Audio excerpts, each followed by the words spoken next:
Well, hi everybody. Welcome to another flawless launch of the Stratosphere studio show. It's great to be here. I'm your host, Bill Whittle, and we are on a Monday night. Um, the did the did the live stream for the non-launch this morning. As I mentioned during the program, I think with that many people watching, I think Elon has a sort of a kind of a fiduciary obligation. We have millions of people watching to just, okay, I understand about safety and doing it right, but really he should have around 20 seconds, T minus 20 seconds, even with the problem, he should have just come in there and just put his jacket on and said, F it, we're going live, and just push the launch button. And if it turned out that that it blows up, well, then, people got their money's worth. Uh, so anyway, the SpaceX Starship launch was supposed to be was scheduled for this morning. We went live with it about 7 minutes prior to liftoff. They had a problem with the valve, so they've basically pushed it back about 3-4 days, and we'll get to that. We'll cover that as well when the time comes. It was great having Steve back, and Scott called in to our utter surprise from the jungles of deepest, darkest South America. That's undoubtedly going to win me lots of friends there. But he's out in a remote location out there. So I think what we'll do tomorrow is we will have him back audio wise, and we'll just do our regular right angles and so on.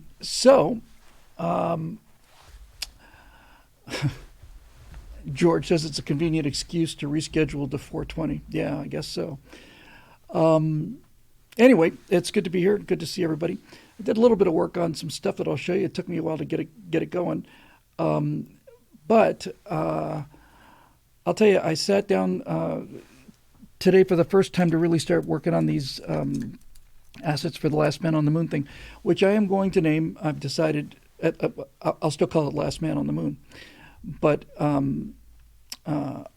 our friend Eric Blake, who is always there and occasionally comes up with some dynamite winners, came up with the name because we can't use Major Matt Mason on account of it being copyrighted.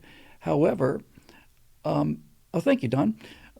However, Major Mace Mattingly will work, and I just love it. I love it. Major Mace Mattingly is perfect. Everybody knows what we're talking about, and no one can do anything about it. My perfect world. I do have a couple things to show you. Actually, I found something on CG Trader, which is one of the digital assets thing. And I found actually something I was looking for, and I didn't know whether I would find it or not. I know it's a hard thing to explain. 1 second here. So I've got an issue with how I'm going to handle this. I've got to find a style and a look, and I've got one test render for you. It's not spectacular, but it's a start anyway. And then I'd been looking for something to represent the moon base, and I'd shown you that one thing which was kind of, like just a pressure capsule basically. But then I found this, and it did something that I've been wanting to do. Let me just grab a still here. Yeah. Grab a couple if I can here. Hang on a second. Stupid still grabbing. Where did it go? Come on. Oh, come on. It's here. I mean, hang on. Everybody be cool. Nobody panic, especially me. Why? I could have sworn I saw more thumbnails earlier. I guess not. Okay, well, I'll run this one. So for the moon base for Major Mace Maddington, Major Mace Mattingly, I found this. I'm not going to use that rover, but I am going to use this, and I'll tell you why. For those of you, I guess I better find a picture of it just so, because not everybody's up on this whole thing here. There's something about this model that I like very much, and it kind of goes with this whole vibe I think I'm going to try and do here. There it is.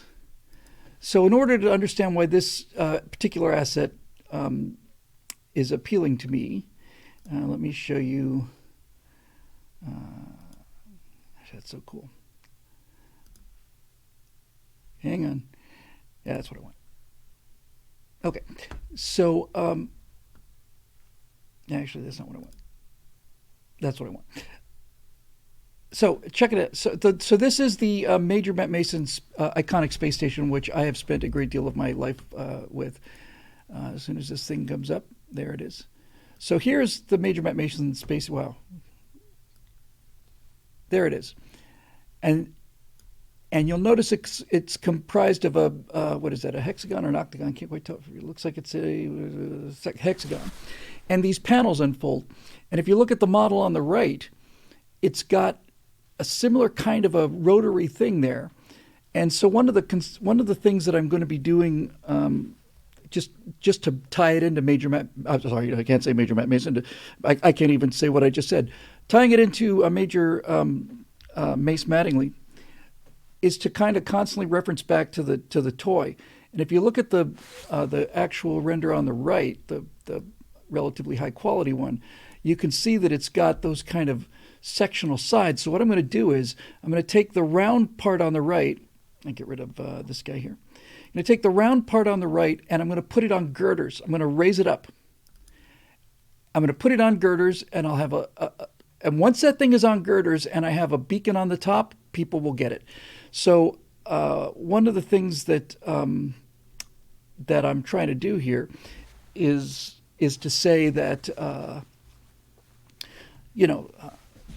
that basically assert that Mattel heard about this top secret mission, and they went and capitalized on it with a series of toys, and they changed the name because they didn't want to pay us. I actually like that little piece of sophistry very much. Very much. They changed the name from the real person on the moon, which of course is Major Mace Mattingly. They changed it to something like Major Matt Mason or something, weak like that, so that they could sell the toys. Now, if I put that thing that you just saw up on girders, especially with the second floor, and I know how to do this, it will look like what I want it to look like. In other words, I want to create images that look like the basis for the Major Matt Mason toys that were derived from them. So I think all of that. I think that was actually a pretty cool idea. So I like that quite a lot. Now I did, as I said, I did do a couple of things here. First of all, I mentioned I found my Aurora model, my original Aurora model, which I had terribly feared had gone, and I was only able to render one still of it untextured because the thing is monstrous. It's millions and millions of polygons. And I didn't do a super high res picture of it, but I did one that is that I pushed in on. So just to show you some of the geometry on this Aurora thing, this has not got anything to do with the Last Man on the Moon. I just haven't had a chance to see this file in a while. Let me just make sure that's it. No. Why aren't you working? Hang on. It's one of those damn days I can feel it. It should have worked. 1 second. Everybody be cool. Everybody just be cool. Everybody be cool. Nobody panic. Especially me. I try it one more time because this thing renders super fast. Export. Add to render queue. Yes. There it is. Yes. Lossless. Yes. And we're going to resize. Yes. And we want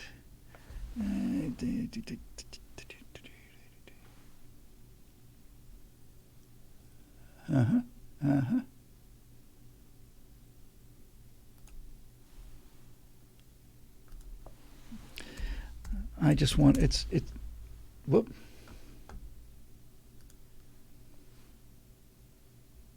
See, it just renders it square. You know what? I'll save this till next time. I'll save it till next time. I'll have some more. But I do have one other thing to show you that I've already loaded. I was able to get a couple of suits, and I was hoping to have a lot more. But I sat down to Unreal for the first time in 6 months, and I forgot how Unreal works. I just forgot. I'm looking at this stuff, and I'm thinking, this is vaguely familiar, but I honestly cannot remember how to run this software. So it took me quite a bit of time just to figure out how to get this. So this is probably not the suits we're going to use for the surface. I just like it a lot. It's a very, very, very simple test, but I just wanted to see what it looked like. So this is a high quality Mercury spacesuit on the lunar surface, and it's just the Mylar. I rotated it around so that I could see if it was reflecting the moon correctly and stuff. So it's not a big deal. We'll have a lot more next time. But anyway, here's that thing that I was talking about here. Let's have a look. Oh, hang on. That's because I'm on top of it, right? Is that it? Yeah. Okay. So I'll run this a couple loops. Come on, do it again. Yeah. I think it looks fantastic. I just love it. In fact, I love that silver suit so much, I'm very tempted just to do the silver suit. I just frickin' love it. One more time for good measure here. And I love the idea of actually saying, "Oh yeah, Mercury. We actually went to the moon during Project Mercury, and that is my favorite spacesuit by a wide margin." So I think it actually looks pretty good, and that's something to think about. But that Mylar just really, that's just the bomb, man. I just love that stuff. Did I sure enough did. Hang on. So, starting to make some progress here after months and months and months of not being able to do anything, but it's starting to get there, and I really like that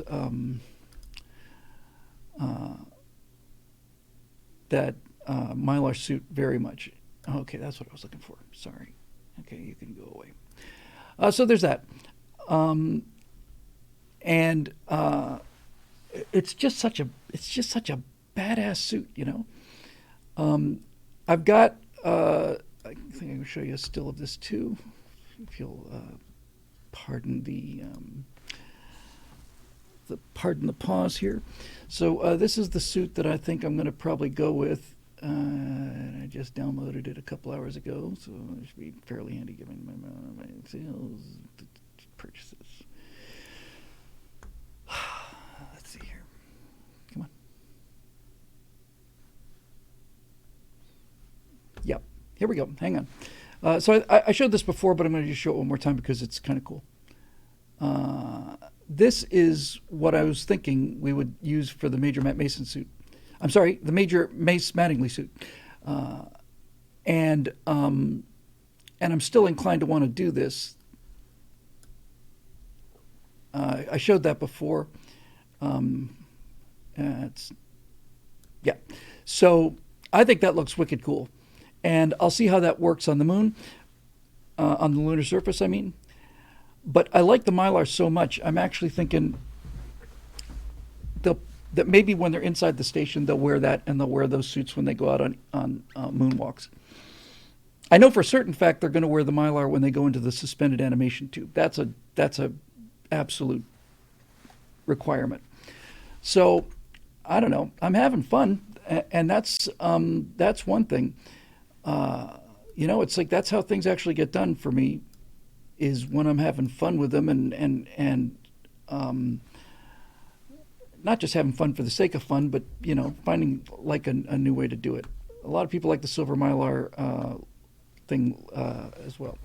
Our friend AOC says, will the last man have weapons? What kind and what for? Well, of course he'll have weapons, if for no other reason than to give him a warm, cozy feeling when he drives around on the lunar surface. It's actually an interesting question, because I am relatively quickly, I don't have to do this right away, but somewhere along the line, I'm going to have to decide how advanced this moon base is. The moon base that I just showed you earlier, I'll push 5 buttons and one of them will probably be it. Hey, got on one. That's a lot more advanced than I originally thought, but I can live with that. I also found there's a lot of rovers, and got to go to a different site here.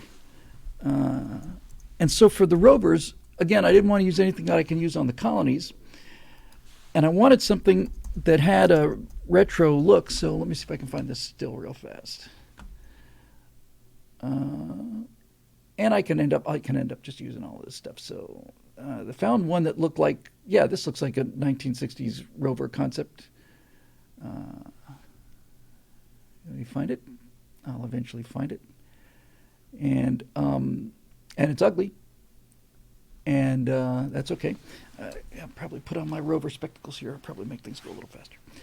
Also, it looks like, just to talk while I'm talking, it looks like we are set for the great Boomer reunion road trip.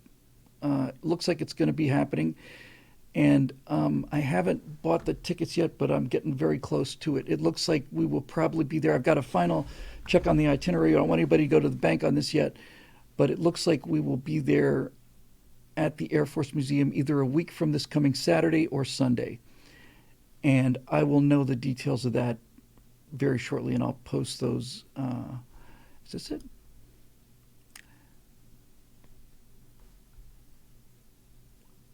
Hang on.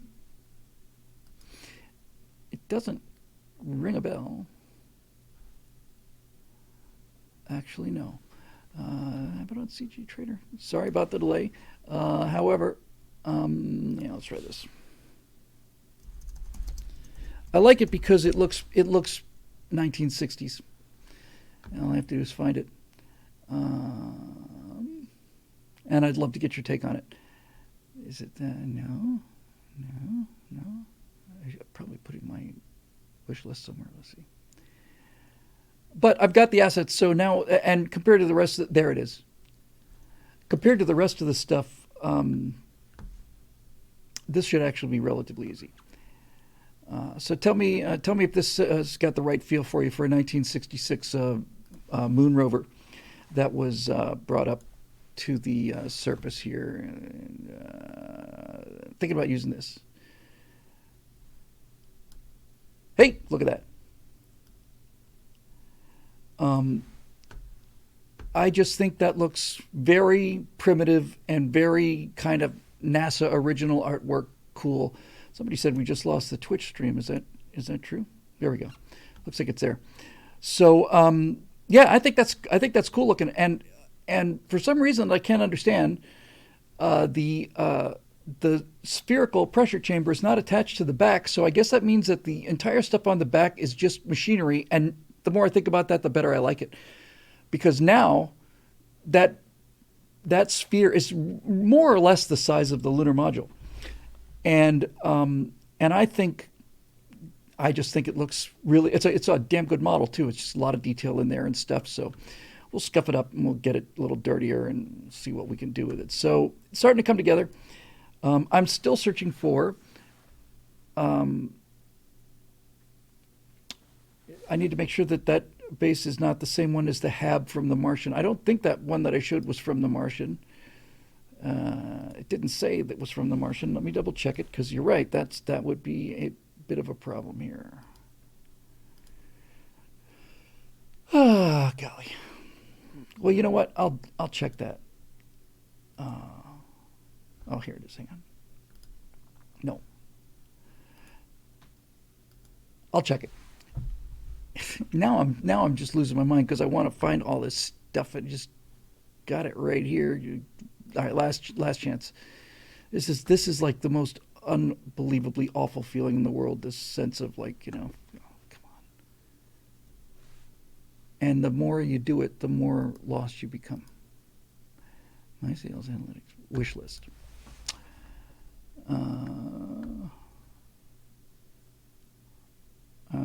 Are you really gonna be that way? All right, it's not sorting it correctly. To hell with it. I'll show it to you next time. But I'll check it, make sure that it's original artwork. Dennis Smith says, if I was born 20 years earlier, me and Bill would have been best friends. We could be best friends now. Who knows? I'm not going to hold your youth and inexperience against you. Other than Dave said, maybe top heavy for a moon rover. Yeah, okay, that's great. Maybe we'll put outriggers on it or something. Maybe they'll weld some outriggers on there. And it does look a bit like the EVA pod from 2001: A Space Odyssey. I think it's painfully ugly, but I also really like the vibe, and it's not really stealing anything from the colonies. although it's actually really pretty cool. Um, and we'll dirty it up, get some of that nasty moon dust on there. I also bought, although it didn't work, it was a different kind of file. I'm trying to see if they can do a conversion. Bought an 81K moon, which means the textures are 81K. You know, this is a HD image. 4K is high resolution. 81K is a lot of pixels. And I need a great moon, and I need a really good Earth too, because these guys are going to be sitting there, and we'll see what we're kind of doing. But I think what this thing will do is it'll start out with just basically approaching the moon, and then just getting closer, and I can't be a long thing, and gets to a crater down near the South Pole, and with the moon with that kind of resolution, you can really get in there. I also found a couple of really great lunar surfaces, one of which was the one that you saw here, this Mercury thing. There's about I see what's going on. There are about, I don't know, 20 different cameras in different locations, but this particular moon surface, and run that one more time, has, I mean, it's down to the grain. It looks really good. I got to get rid of the stars, but I just rendered what I had there. So, man, I like it a lot. And then I have to do the metahuman faces.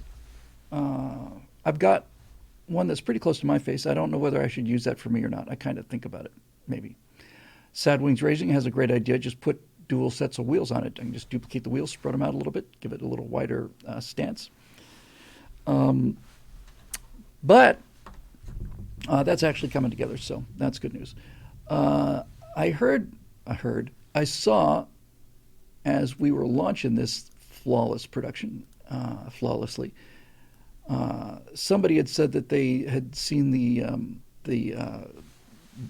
Gorn guest host on the Image AI thing, and that they liked it.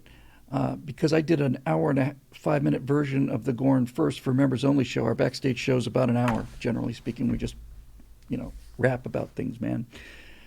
And when we did that, I had to bring the Gorn in a bunch. And so what I did was I did a lot of voiceovers on top of other people talking, and it was not well received.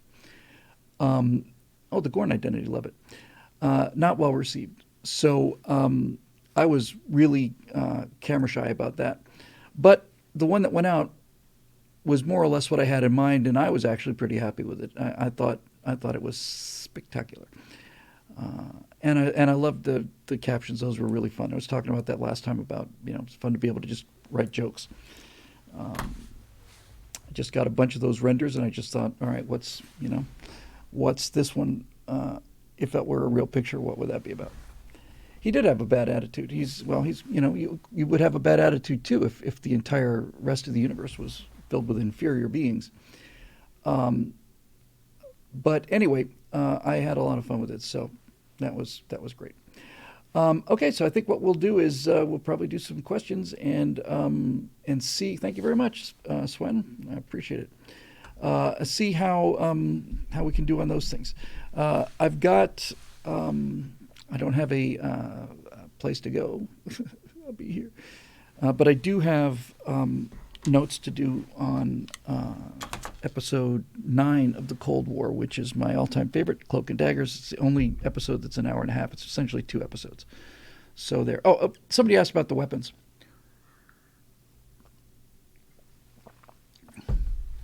This is part of that thing where I have to decide what the rules are going to be for this. And the rules are not going to be the same as they are for the colonies. I am almost certainly going to have a ray gun. And if I have a ray gun, you got to see the beam. But if not, I'll just give him a 45. Actually, there's something about that feels really kind of better, doesn't it? I don't know. This is actually, that question about the weapons is a really good test for this. Big part of me wants to have a ray gun like Lost in Space ray gun, and another part of me wants to have just a 45, which is plenty deadly. And I don't know which way to go. They would both. Eric wants to know which ones would work in a vacuum. They both work in a vacuum. You would not see the laser beam, and if there's not going to see the beam, you might as well do it. But Sad Wings Raging says gyrojet pistol, real gun designed to work in space. I imagine it's kind of recoilless. Basically, it's essentially a small little rocket launcher. I would have to guess. Now, the nice thing about that is, if it were, yeah, because recoil's a bit of an issue, especially in 1/6 gravity. Do beams and rays have sound? See, this is what I have to decide. Part of me wants to do it, and part of me says no. Nice thing about this gyro jet thing is that if it's essentially a little rocket launcher, that conceivably could leave like a smoke trail, which would dissipate real fast, but there'd be some kind of vapor coming out of the back of it, so that would be cool. I don't know. I'm thinking I'm kind of inclined towards the 45.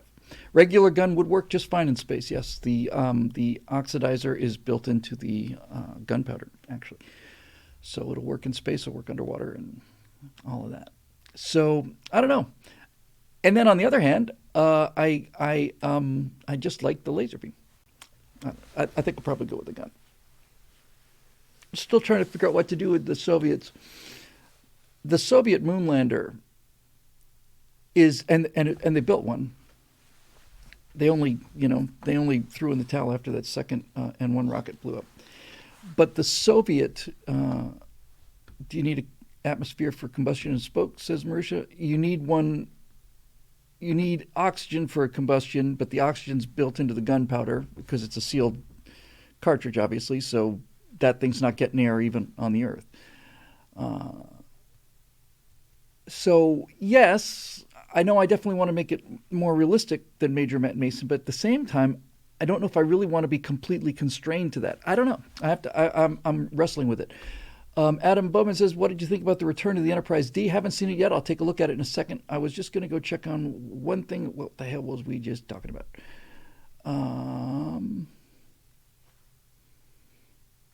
There's a lot of the lander. Right. Give me 1 second here. I'll have to tell you, it took guts. It took guts. And everything that the Soviets did took. There's a really good Gemini capsule. Oh, it's not great. No, that's garbage. Where was it? Must be on the other side. Hang on. The thing about the Soviet moon lander is that it's a single-person vehicle, and yeah, that's a picture. And I give them major props for that. But when you think about when you listen to the mission, I don't see any way one person could have done this. Here's the Soviet lander. It's just cool. I mean, it's really cool. If you look on the inside of it, it looks like a industrial boiler. I mean, the tubing and the plumbing is it's right there. It's just primitive as hell. But it was one person, and I can't imagine doing that mission, that landing by yourself. It's not Lunokhod. Lunokhod was, if I remember correctly, was their automated rover. They had a rover, and I think the Russians brought back a sample before Apollo did. All I remember was that as Apollo was entering lunar orbit, there was a Soviet probe already there trying to, they're not going to put the first man on the moon. Maybe that was all about first. The first this, the first that. They were just trying to bring, okay, well, at least we'll bring the first moon rock back. But I don't think that happened. I do remember my dad saying in an ominous fashion that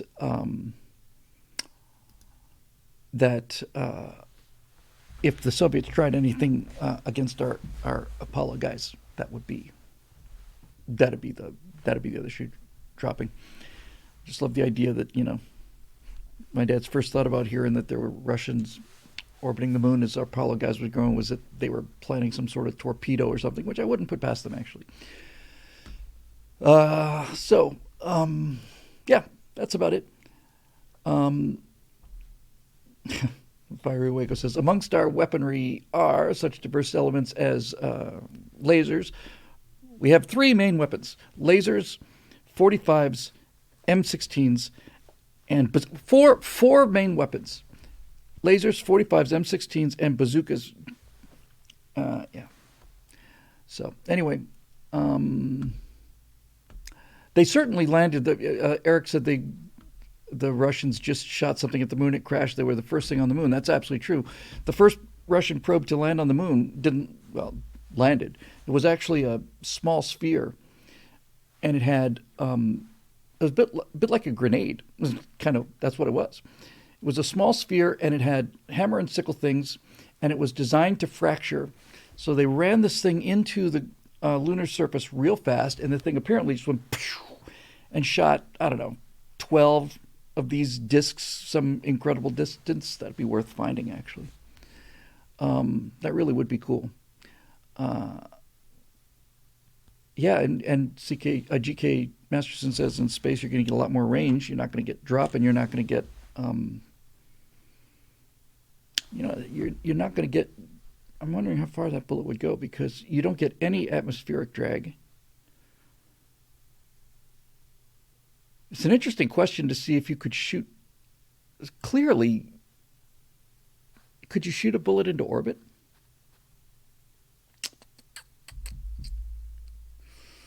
Technically, you can't because even if you could, that bullet is going to go into a trajectory where on the far side of the moon it's going to be at its highest point above the moon, and then it's going to come back and it's going to hit you in the back of the head. In order for it to be in an orbit, it's got to circularize, which means that bullet would have to have a little more kick on the other side of the moon, and then that would put it into a circular orbit. But Eric Blake says 4, and that gave me another grand idea. Thank you, Eric. Those of you who remember the glory days, the Alan Shepard on Apollo 14, which was a strange mission, really. It's kind of a forgotten mission. 12. Nobody remembers 12 because Conrad, or was it Alan Bean? I think it was Bean. Pointed the video camera at the sun by accident after he turned it on, so that was no video for the second moon landing. There just wasn't any. It just burned the camera right out. 13 was, of course, the big gigantic rescue, and that's a very famous mission. 14 was Shepard's mission, and the reason it's kind of forgotten is because it was the last moon mission without a rover. So he had a little cart, and Shepard took a golf club up there with him, and took a whack at a golf ball, played golf on the moon. And I thought, that was pretty cool. Ryan Retrogamer 7 says, I'm sad my generation doesn't believe in the history of NASA. I'm sad about it too. I did think, independently of your comment, however, I did think of a line that these astronauts can have, and they can be watching anything that I want them to watch. So they could be watching one of these things, moon landing denial thing. And I'll get something, I'll lift, one of the moon landing denial things. And I'll take the part where somebody says, you can't go to the moon without computers. That's what would be on the TV, on the old 70s TV. You can't go to the moon without computers. And then one of our astronauts is going to say, no, that guy says, we can't go to the moon without computers. Then the astronaut says, no, you can't go to the moon without computers. We went to the moon with slide rules. You're the ones who can't do it without computers. It's not like all these calculations have to be performed at the same time. It's actually pretty easy. Come to think of it, it's pretty simple. And yeah, so that's just really crazy annoying. And what was the other thing I saw that was really kind of cool? It was just before we started talking about golfing. It was a neat. Somebody. I guess it was a comment about the generation. We did have computers then. As a matter of fact, yes, of course, we used a computer to land on the moon. We had a real simple one, but it did its job. So, yeah, I don't know why they're having such a hard time believing it. I do. You know, I had some thoughts about that. I think the reason that the further away from the moon landing you get in terms of when you were born, the less you believe in the moon landing in terms of raw numbers, is because I think ultimately, emotionally, they cannot bear the fact that their forefathers were that much more advanced than they are. I think that's really what drives it. I think that's emotionally it. It's intolerable to many young people to think that their grandfathers did something that they can't do, and they did it without their devices. I think that really scares them. And I think what it really scares them is, I think on some level it reminds them of this kind of nagging subconscious sort of thing that I think exists, not among everybody, but I think exists out in Gen Z. And that is that since boomers like me are constantly telling them how badly educated they are, okay, boomer. But on some level, I think they probably realize that they are missing something. That there's just an enormous hole in their education enforced by their elders. They didn't do that to themselves. But I think that's what it is. I think it's that they can't bear to believe that it was done by that boomers went to the moon. And I had to qualify that for a second. Was Neil Armstrong technically a boomer? I don't know. He wasn't greatest generation. He came right in that kind of Korean War sort of thing. But in any event, I think that it's intolerable to them. And so they have to, can't have gone to the moon because these two shadows aren't parallel, you see. That explains everything. And the fact that you could take your iPhone out to a parking lot and see plenty of parallel lines not looking parallel is apparently beyond their ability. The silent generation, that's it. Thank you, Air Techie. That's right. There was a generation between, or half a generation anyway, some weird cohort between the greatest generation and the boomers. Silent generation. Yeah, that's right. So anyway, let's do some questions. Why don't we? 1968 Camaro SS. And they had to drive to push through their difficulties. Yes, I think that's another thing too. I think it's not just that they are not really wanting to look at the fact that their grandparents were smarter than they were, but I don't think they like the fact that their grandparents were just tougher and braver. I don't think that. I wouldn't like to think that I was a lesser son of greater sires.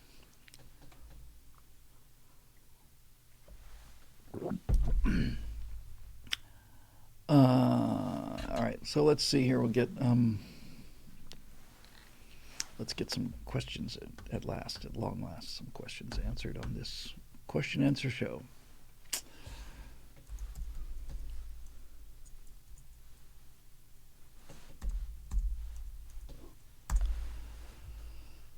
All right.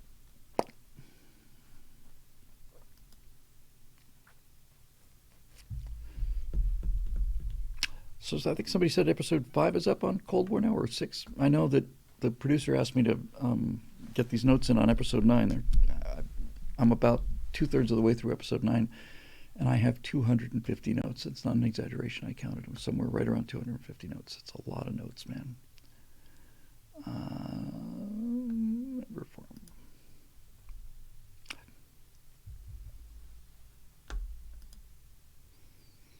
Let's see what we got here.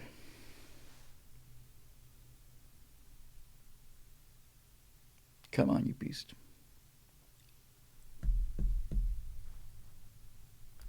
And thanks again to Bob, and not to Bob, to everybody who's been curating this, Marusha, and everybody else. I'm very grateful.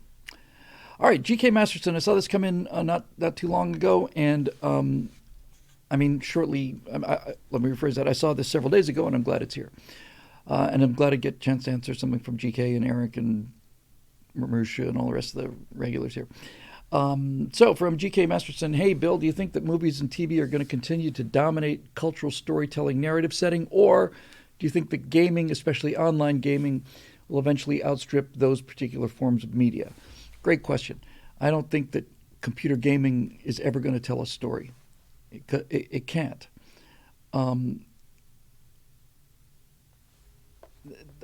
There's a story I've told before, and I think it probably bears repeating here. And thank you, Monk in Training. Clevin said something similar, that people want to believe that today is better than yesterday and tomorrow is better than today, ergo no moon landing. Must have been the other Clevin. So here's an interesting thing that kind of ties together a bunch of things we've talked about. I might have said this once or twice before. And Monk in Training says men try to live up to the images of their father. I actually don't know if that's still true. They used to. I did. But I think now they're kind of like walking away from it. Anyway, here's the deal.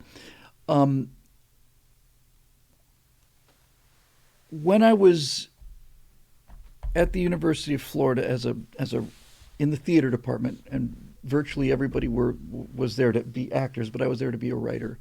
And there was no film school at UF at the time. I don't even know if there is today, but there certainly wasn't then. We made movies and entered them through the English department into competitions. And I made a 16 millimeter movie when I was 19 or 20 called The Pigeonhole. And that was a Student Academy Award regional finalist for the East Coast, I think. So I'm proud of that. There was, so this would be late 70s, early 80s. Right around then, there was the first or second case where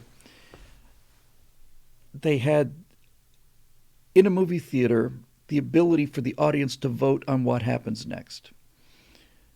That at 5 or 6 or 7 points during the course of this movie, is a gimmick, obviously, but during the course of the movie, people would get to vote as to what do you do? Do we rescue the girl? Do we go back to the house? That kind of thing. And so when that came out, David Shelton, who's the only person there who really knew his stuff. Horse Mumbler says, "Hey, Bill, that requires fathers with images worth living up to begin with." Amen to that, brother. So our resident genius, the guy really taught me everything I know about drama and all the rest of this stuff, was saying it's the end of writers. We don't need writers anymore. There won't be any writers. And even then I was able to say, Dr. Shelton, I don't think that's the case, because here's where it gets pertinent to what your question is, GK. If you give the audience the chance to vote on what to do in real time, which is essentially what a game is, right? A game is an interactive experience. If you make interactive movies, then the audience is always going to vote for good things to happen to the protagonist because they like them. No one's ever going to vote for the protagonist to take a beating or for the protagonist to, lose. So every single movie, if you have an audience interacting with it in real time, every single movie, every single protagonist becomes a Mary Sue. Nothing bad ever happens to them. It's hard enough as a writer to force yourself to have bad things happen to the characters that not only that you like, but those characters are you. That's your voice.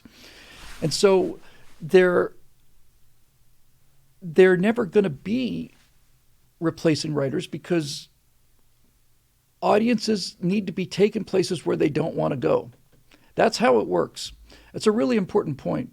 What if the protagonist is Brie Larson, BMV LKC, I think? Well, in that case, there's always the, nuclear option. Nuclear. Brie Larson is just a horrid person. And they're doing another Captain Marvel movie and just horrible. Mercer says, plenty of games have story. Yes, they have story. Yes, that's true. But they don't have... You get a bunch of different choices, but I've played enough of these games to know that if you fail a mission, it puts you back where you were, and essentially, you go through the levels and you don't get to do the last levels first. And I don't want to hear about exceptions. I mean, it's basically how it works. So they don't perform the same way. Now, the bigger question is, I think, is what form will these movies take? Look, movies and television, as movies and TV as we understand them today, are not going anywhere. You'll be able to someday perhaps have 3D technology and all of this stuff, but basically recorded entertainment is going to look more or less the way it does now. And the only reason I can say that with confidence is because all movies have done is give us the means to, not all, it's probably the second most important invention in the history of mankind. It gives us the means to tell stories without the storyteller being physically present. Writing did that. And reading a book, if you've got a good imagination, is just tremendous.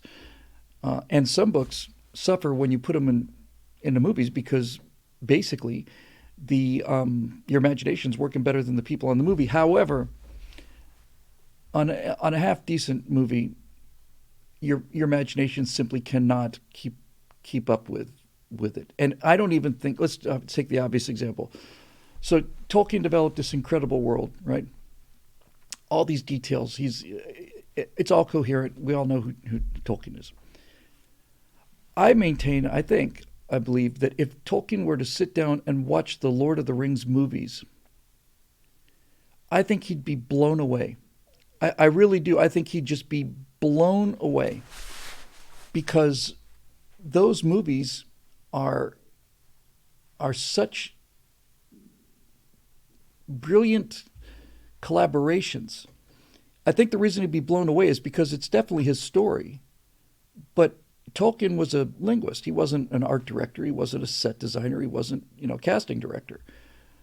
He may have feelings like, well, I don't know if I really would have seen Elrond that way. But when you show him Rivendell, I mean, he can't possibly have imagined the nature of the elven architecture. I just can't imagine that he got all of that. And when you first see Khazad-dûm the Mines of Moria, it's slack-jawed. I couldn't believe it. I couldn't believe what I was seeing. I loved it. And I think he would have been amazed by that. Colonel Angus says he would have been pissed off about the Amazon trash. Yes, he probably wouldn't even have been too upset about it. He would have probably just laughed at it and said, I don't know why it says my name's on it, but there you go. So storytelling is going to be here. It's going to be more or less in this form. The thing that movies do that nothing else really can do is not just give you pictures and sound instead of using your imagination. The most amazing thing about movies is the power of the cut. That's the thing that movies brought to the storytelling table, is the cut. That didn't exist in stories prior to movies.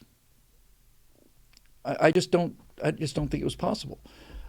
Thank you very much for that, Starlaw. A little tip for the Gorn Captain and his conquest. Thank you very much. Think about it. If you're telling a story, you're unwinding traditionally. Back for the last 200,000 years, you're unwinding this narrative thread, right? And you have to make that thread a constant connection because you want the people who are listening to the story to follow the story. But movies figured out that you could basically take somebody out of one place and instantly, in a 24th of a second, put them someplace else. And that the brain would be able to follow this. We'd be able to track it. And that was revolutionary. It doesn't really seem like it should make sense. Movies should, on some level, at least on the superficial level, movies should drive us a bit insane.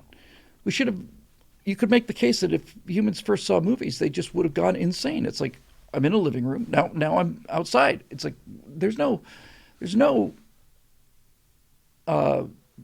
experience that we have like that in terms of real time. But I think the reason that the edits and cuts work is because while our senses don't work that way, our memory does. I think that's what it is. Our memory does work that way. We can remember playing with Major Matt Mason things, and I can remember the Apollo 11 launch, then I can remember 9/11, those three events. And I went from one to the other, like cuts in my head. I didn't have to I didn't have to do the intermediate steps. I just plain did it. Major Mason, Neil Armstrong on the ladder, 9/11. Those are cuts. So I think the reason that movies are magical is because the power of the cut works. Cuts work. And when you have somebody who knows what they're doing, both writing and directing, a cut will make a statement that nothing else does. I mean, the power of the cut. I'll tell you one thing that's actually really good indicator of the power of the cut, and it's going to seem so trivial, and it is kind of trivial, but it's just a really good, accessible micro lesson. There's a number of videos out there. They're collection videos, and what they are a collection of videos, and they're all perfectly timed screams. I forget what they call them, but basically, it's a number of people who are genuinely in real life scared or something, and the reason it makes you laugh is because the person doing the edit allows just that first beat of the scream to come in, and then you're out, and that is hilarious. It's absolutely hilarious. It's just funny. If you heard the scream, it wouldn't be anything at all. But that ability to cut that scream off halfway makes it funny because you're in the situation where there's this tremendous emotional trauma, and now you're not. Just instantly you're gone, and it makes you laugh because your mind fills in the rest of the scream. You don't get to hear it. I find those things to be hilarious, and similarly to those, you don't see them much anymore, but there's a number of them out there where you would have some normal situation, and then you would cut away to a voice saying Allahu Akbar, and then there'd be an explosion, and it didn't matter what it was, as long as there was something percussive happening in that original video, like a guy drops a hot dog or something. Drops a hot dog, Allahu Akbar, and then you show a ammo dump exploding or something. That was hilarious, and that's all through the cut. That's just plain the cut. I'm wearing my jacket, by the way, because they did finally fix our air conditioning after only 7 months, and it went off at 6. But it is. You can hang meat in here. It's like see your breath cold, and the thermostats aren't working. So I guess I'd rather have that than be. Well, I certainly would rather have that than go through another California summer without air conditioning. But anyway, it's getting a little toasty there. There you go. Okay, so anyway, GK, that I think that the narrative style of movies will be there. Question is, where do you watch them? Movies are in the theater, I'm sad to say, are really just going.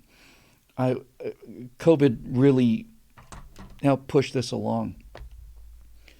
But when you'd watch a movie on TV and the screen was this big and the resolution was 480 by 360, I think that's what NTSC was.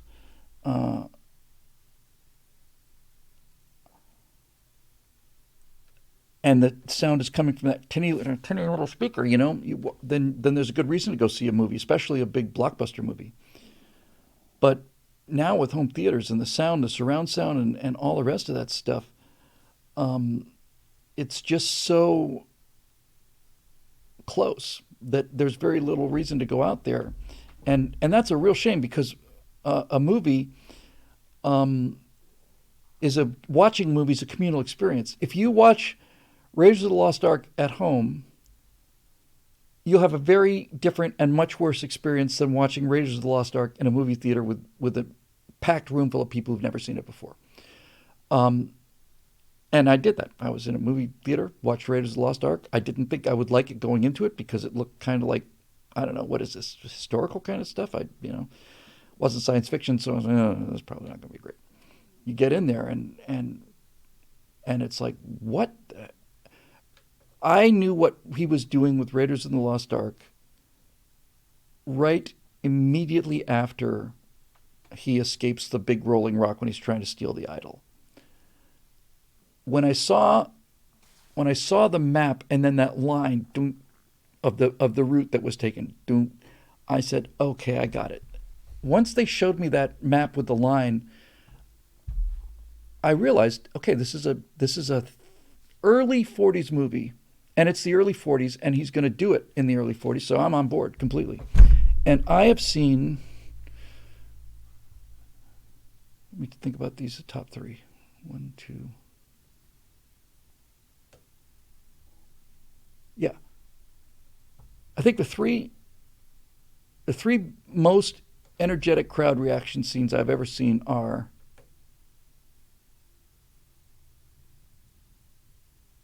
in Jaws, which I saw in a packed theater, when they're down there diving on that small boat, which has a hole in it, and he's looking around there in the flashlight, and that head drifts into the frame.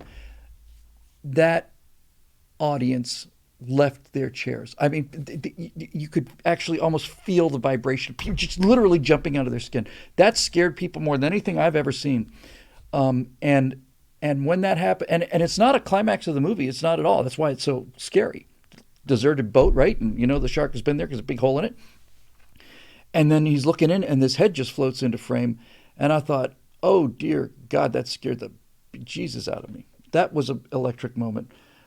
I saw The Wrath of Khan in a packed movie theater on opening day, filled with Star Trek fans. In fact, some good friends of mine went to the show before us. We wanted to all go together, but one of them couldn't make it, so some of our friends went to the show before us. So we're standing in line waiting to come in when they come out. And this is coming off of Star Trek: The Motion Picture, which was the kind of movie that you kind of like Phantom Menace. You tell yourself you really, really like it. Just keep telling yourself how much you like it. It's not good. And so after we'd had a chance to digest that, we're waiting in line to go see Wrath of Khan on opening day. And our friends come out, and we said, how is it? And they said, oh, it's Star Trek. And I thought, okay. And man alive, it was Star Trek. When Kirk takes that bite out of the apple and says, I don't like this, Mr. Spock. And it's like people are just cheering. But by far, I can't think of anything that's even remotely close to it. The most explosive reaction I ever saw from an audience was when Indy's confronting that guy with a scimitar, and he's doing this whole thing, and he just got this look like, I don't have time for this, reaches down, grabs his pistol, just shoots the guy dead and walks away.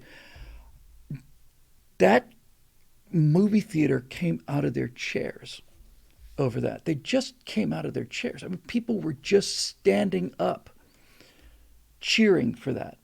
It was like what? You know what it sounded like? It sounded like a touchdown. It sounded exactly like a touchdown. Just that roar of approval. It was fantastic. So all of this stuff, GK, is none of this stuff's going away. The question is, where will you see it? If I am very worried that, and I'm part of this because I haven't been to a movie in a long time. That's largely because most of the movies out there are garbage. I've never seen such unremitting garbage in the theaters. I would say to Natasha, want to go see a movie? Yeah, let's have a look. And then you look, it's like nothing. There's 16 screens. How can there be 16 nothings? Nope, nothing out there. But anyway, we saw Maverick in the movie theater, and that is an experience you should have in a movie theater. Because if you've ever seen the old shows like Gilligan's Island or Bewitched or something, the laugh tracks on those were so bad. The canned laughter is just awful. It's like they've got one tape, and when Gilligan makes a joke, there's a guy who just goes,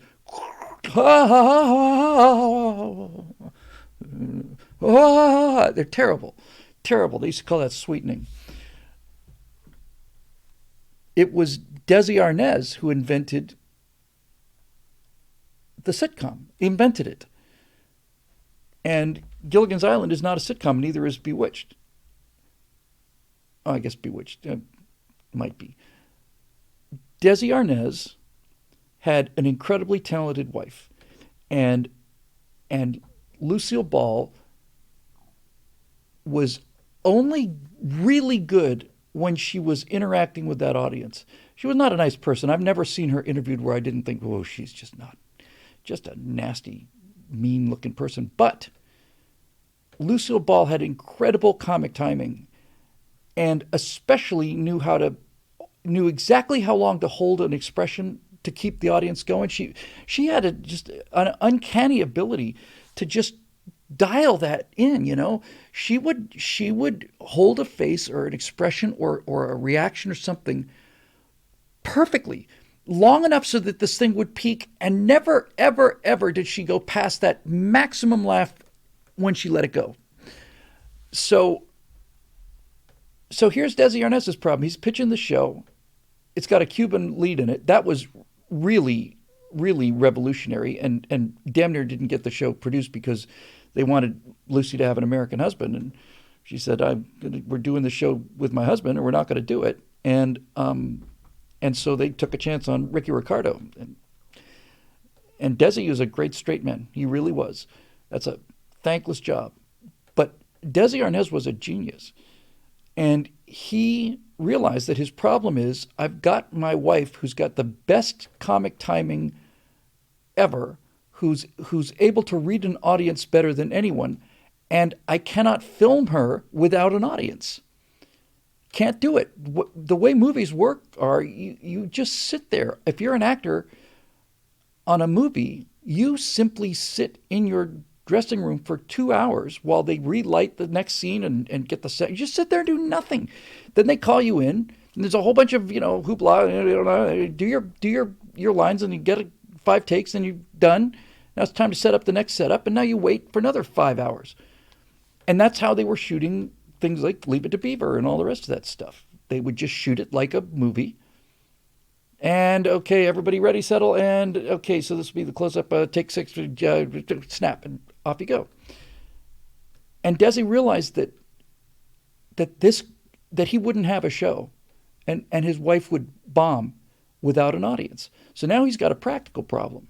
He needs an audience in there, and he has to have that audience because Lucy cannot be Lucy without that laughter. She can't do it. And so he said, okay, so if we have an audience, could we pull this off? People will sit through plays. That's been going on since there have been people. So you could put people into a situation where they're coming, and what they're really seeing is not a TV show. They're seeing a play, and we're filming it.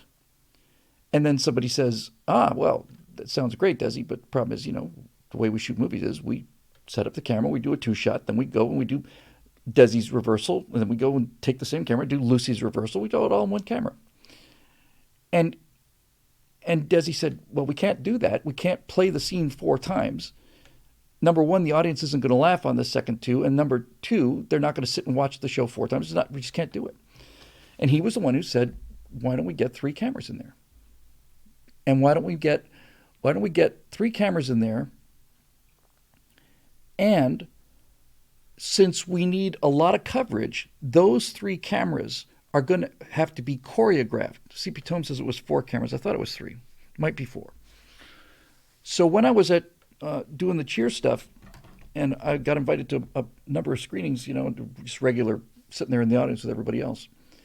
But the blocking of the actors is actually pretty simple. It has to be on a sitcom. There's not a whole lot of crazy motion going on. I think it was 3 cameras.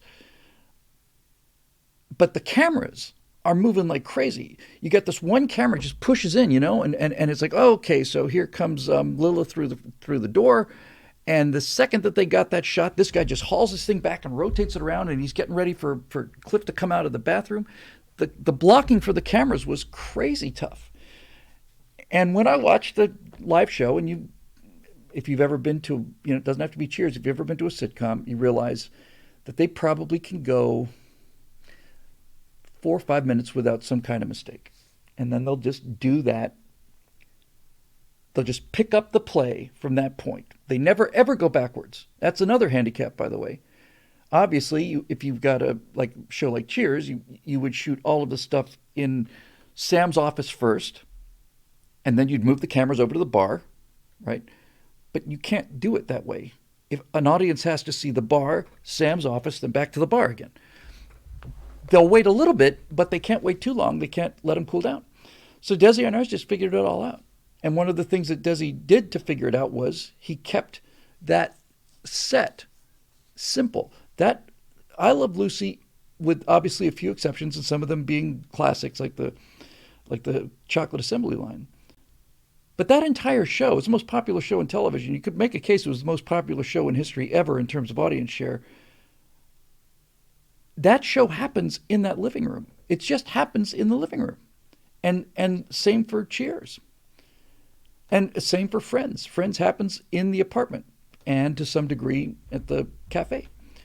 So it's amazing what you can do when you understand that. And as somebody pointed out, I was going to close with this. Desilu Productions not only produced Star Trek, they produced a bunch of really great and daring stuff. Desilu Studios was the SpaceX of entertainment. They really took big risks. And yeah. Now here's something that's a little darker on that. If you watch I Love Lucy, when Ricky gets mad, Lucy physically cringes, like this. Now that may be her just acting that out, but watching it today makes me realize, I don't know. She looks like somebody who'd been smacked around a bit, and it's not a pretty thing to watch. And that was just different times. Men were more willing to do that, and I suppose Latin men probably even more willing to do it just as a general sample. So there's a lot of times when you see Lucy reacting to Ricky Ricardo being angry, and it's not like a cringe. It's a flinch. And I suspect there was some of that going on, but I don't know. I just noticed that when I watched it as an adult, it seems kind of obvious. So there you go. Only 45-minute answer to the first question. So there we go. Fantastic.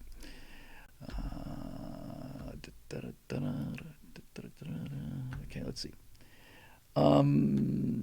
Eli Noor, do you still read Lilacs? Eli, I mentioned Lilacs obviously in the AI episode. I don't know if it survived the cut down, but I talked about him a lot in there. That whole last week is kind of a blur. I said that James Lilacs is he's an absolute genius, and his take on things. As the first blog I ever read was Lilacs, ever. The Institute of Official Cheer just caught me. It caught me because James and I are about the same age, and we went through the same things. And when he's bringing back stuff from his childhood, he's bringing back my stuff too. But his take on things is utterly unique. I don't think there's anybody out there at all that has the kind of light touch that Lilacs has. James Lilacs is able to dissect things gently. That's about the best way I can put it. I've never heard him or seen him mean or angry. I'm not saying he doesn't get that way, but it doesn't show up in his writing. And that's not something I can say for myself or really just about anybody else. He just has such a sympathetic take on the past. He did a matchbook collection thing, just matchbooks.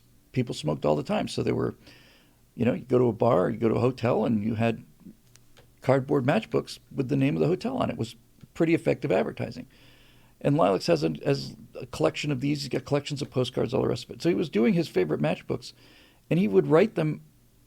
He would write the one or two paragraphs on each one of these little matchbooks as if he were the guy selling the matchbook. He would, if he had a green matchbook cover, green cardboard with a black ink and a stock, 1940s image of some sexy silhouette of some woman like leaning back or something like that. And he would say things like, "Yeah, got him to go for this thing, but no matter how hard I tried, I couldn't get him to get the second color. But if this thing had been in red, that would have been a real classic. But he just didn't want to pay for it. That kind of thing." I just thought, wow, it's amazing, and he's just astonishing. He's so American, and when you the thing that put the hook into me, it's still up there. Is if you this is just what got me started not only on Lilacs but on blogs. It got me into blogs. Lilacs.com has a number of different sections in it, and one of them he writes every day. Like I said, he's a professional writer. I just write for money. So he gets up every day and writes his articles every single day. But he's got a website called the Institute of Official Cheer, which is in itself a magnificent piece of writing. And in the very, very, very many things that are there, I've read every single page of the Institute of Official Cheer several times. But the one thing that really did it for me is what he did on a restaurant hotel called the Gobbler, which was a real place. I want to say it was in Wisconsin. And this thing was done just as the cool 60s, the early 60s were turning into the hippie 60s, which then led to the atrocities of the 70s. So everything in the Gobbler was electric blue shag carpeting on the walls. And his description of these things and how you would feel in the room, it's just, I don't know how he does it. His eye for details, unbelievable. It's unbelievable. And he would point out something like, sitting here on this round bed, sure as, of course I can't see the TV that's in the picture here. If you look at the picture, you see that you can't see the TV from the bed, but anyway, it looks good in the promotional picture. That kind of thing. The grooviest motel in Wisconsin, Dave Big Booty says, yeah, the Gobbler. And the pictures are all from flyers or from promotional material. So these are pictures taken by the Gobbler's marketing staff, which is probably the son-in-law. So these are the official pictures, and the people are so. It's like it's filled with people who are in their late 50s or early 60s in 1968 or 9, and they always are wearing the same kind of polyester, and they're just so American. They're just so, hard to say. It's not really. He's not. He's making fun of them, but he's not mocking them. I don't know how else to describe it. He's having fun with them, but he's not mocking them. He's not mean. Anyway, yeah. So I don't read Lilacs as much as I should. If I did, I'd be a much calmer person. I don't know how he does it, but he does it. He does it consistently. He manages to find this tone, this perfect pitch to describe just about anything. And I just admire him enormously. I met him twice. I spent a couple hours with him once when I was in his town. And that was fun. A lot of fun. All right, moving on. Eric Blake, hey, look at this. Eric Blake's with a question, and it's 7 lines. How about that? Traditional greetings from Vectron and so on. Now imagine, if you will, a certain series, very recent, centered around a certain popular character in a certain franchise. Imagine that episode 3 of this series can best be described premise-wise as said protagonist as Curtis Sliwa. I'm not making this up. Upon seeing this episode, I was struck by the similarities to the founding of the Guardian Angels, and yes, the series goes on to show it's a good thing. Have I piqued your interest? I will tell you the series title in the chat. Ooh, I love adventures like this. Okay, what is it? What series is it? Eric, I'm teed up and waiting. In fact, I'm watching both streams now for the answer, because this is kind of like one of those what do they call it? Advent calendars. We open little windows, days leading up to Christmas. James is Midwestern. That's it. You got it absolutely right, JB Coulter. That's it. He's Midwestern. I was at, when the Tea Party first started, this would be 2009, I want to say, I got invited to speak at the Capitol in Indianapolis, and then I got invited to speak on the steps of the Capitol in Minnesota in the winter. And I went out there in with intent to look sharp. So I'm on the steps of the Capitol, and I'm wearing my suit, my tie, and my shirt, and I've got an undershirt, and happen to be wearing underpants that day too. So I'm just dressed in a cotton suit, and I was so cold. Chicks on the right are great too. Yes, they were. I saw them in Indianapolis as well. I was so cold. I didn't say a word. And I bet you 7 people came up to me. I think it was like 7 people. Just walked up to me, never seen them before in my life, and said, "Hey, you seem a little cold. I've got an extra coat in my car. I could just go get you the coat. You want the coat?" "Oh, no, I'm fine, thanks." "Well, there's a Sears over there. We could just take you over to Sears and get yourself a coat if you want." And I just thought, these people are just so nice. They're just so damn nice. So Eric says that the question, the series in question is the Book of Boba Fett, and I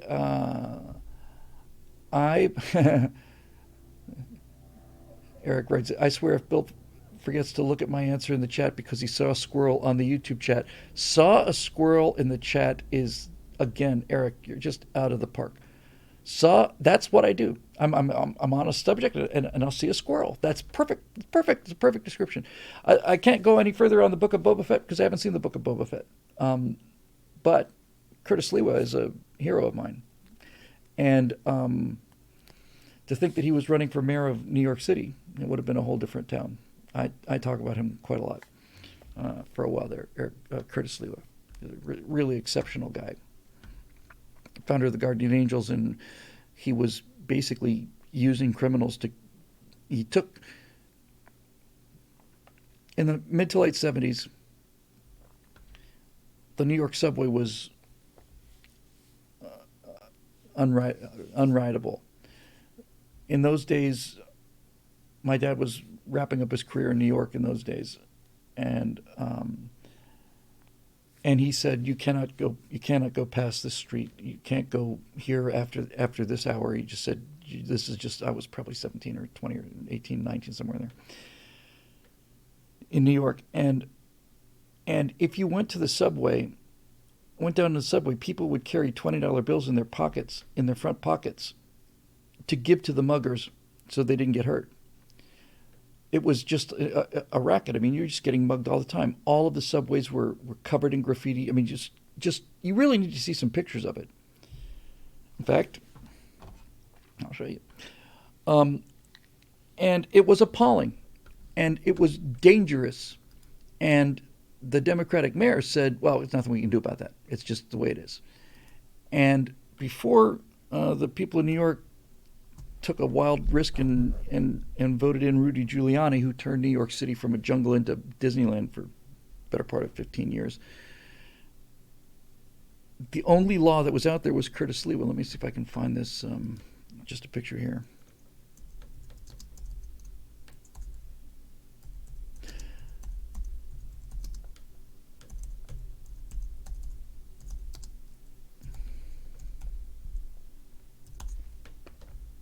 Yeah.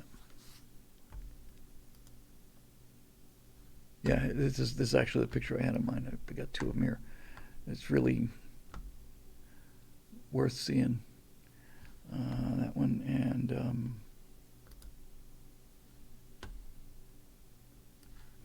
yep, this was the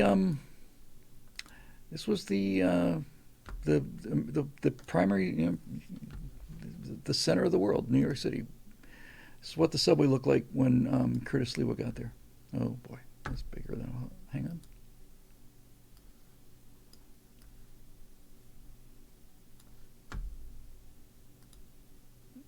Or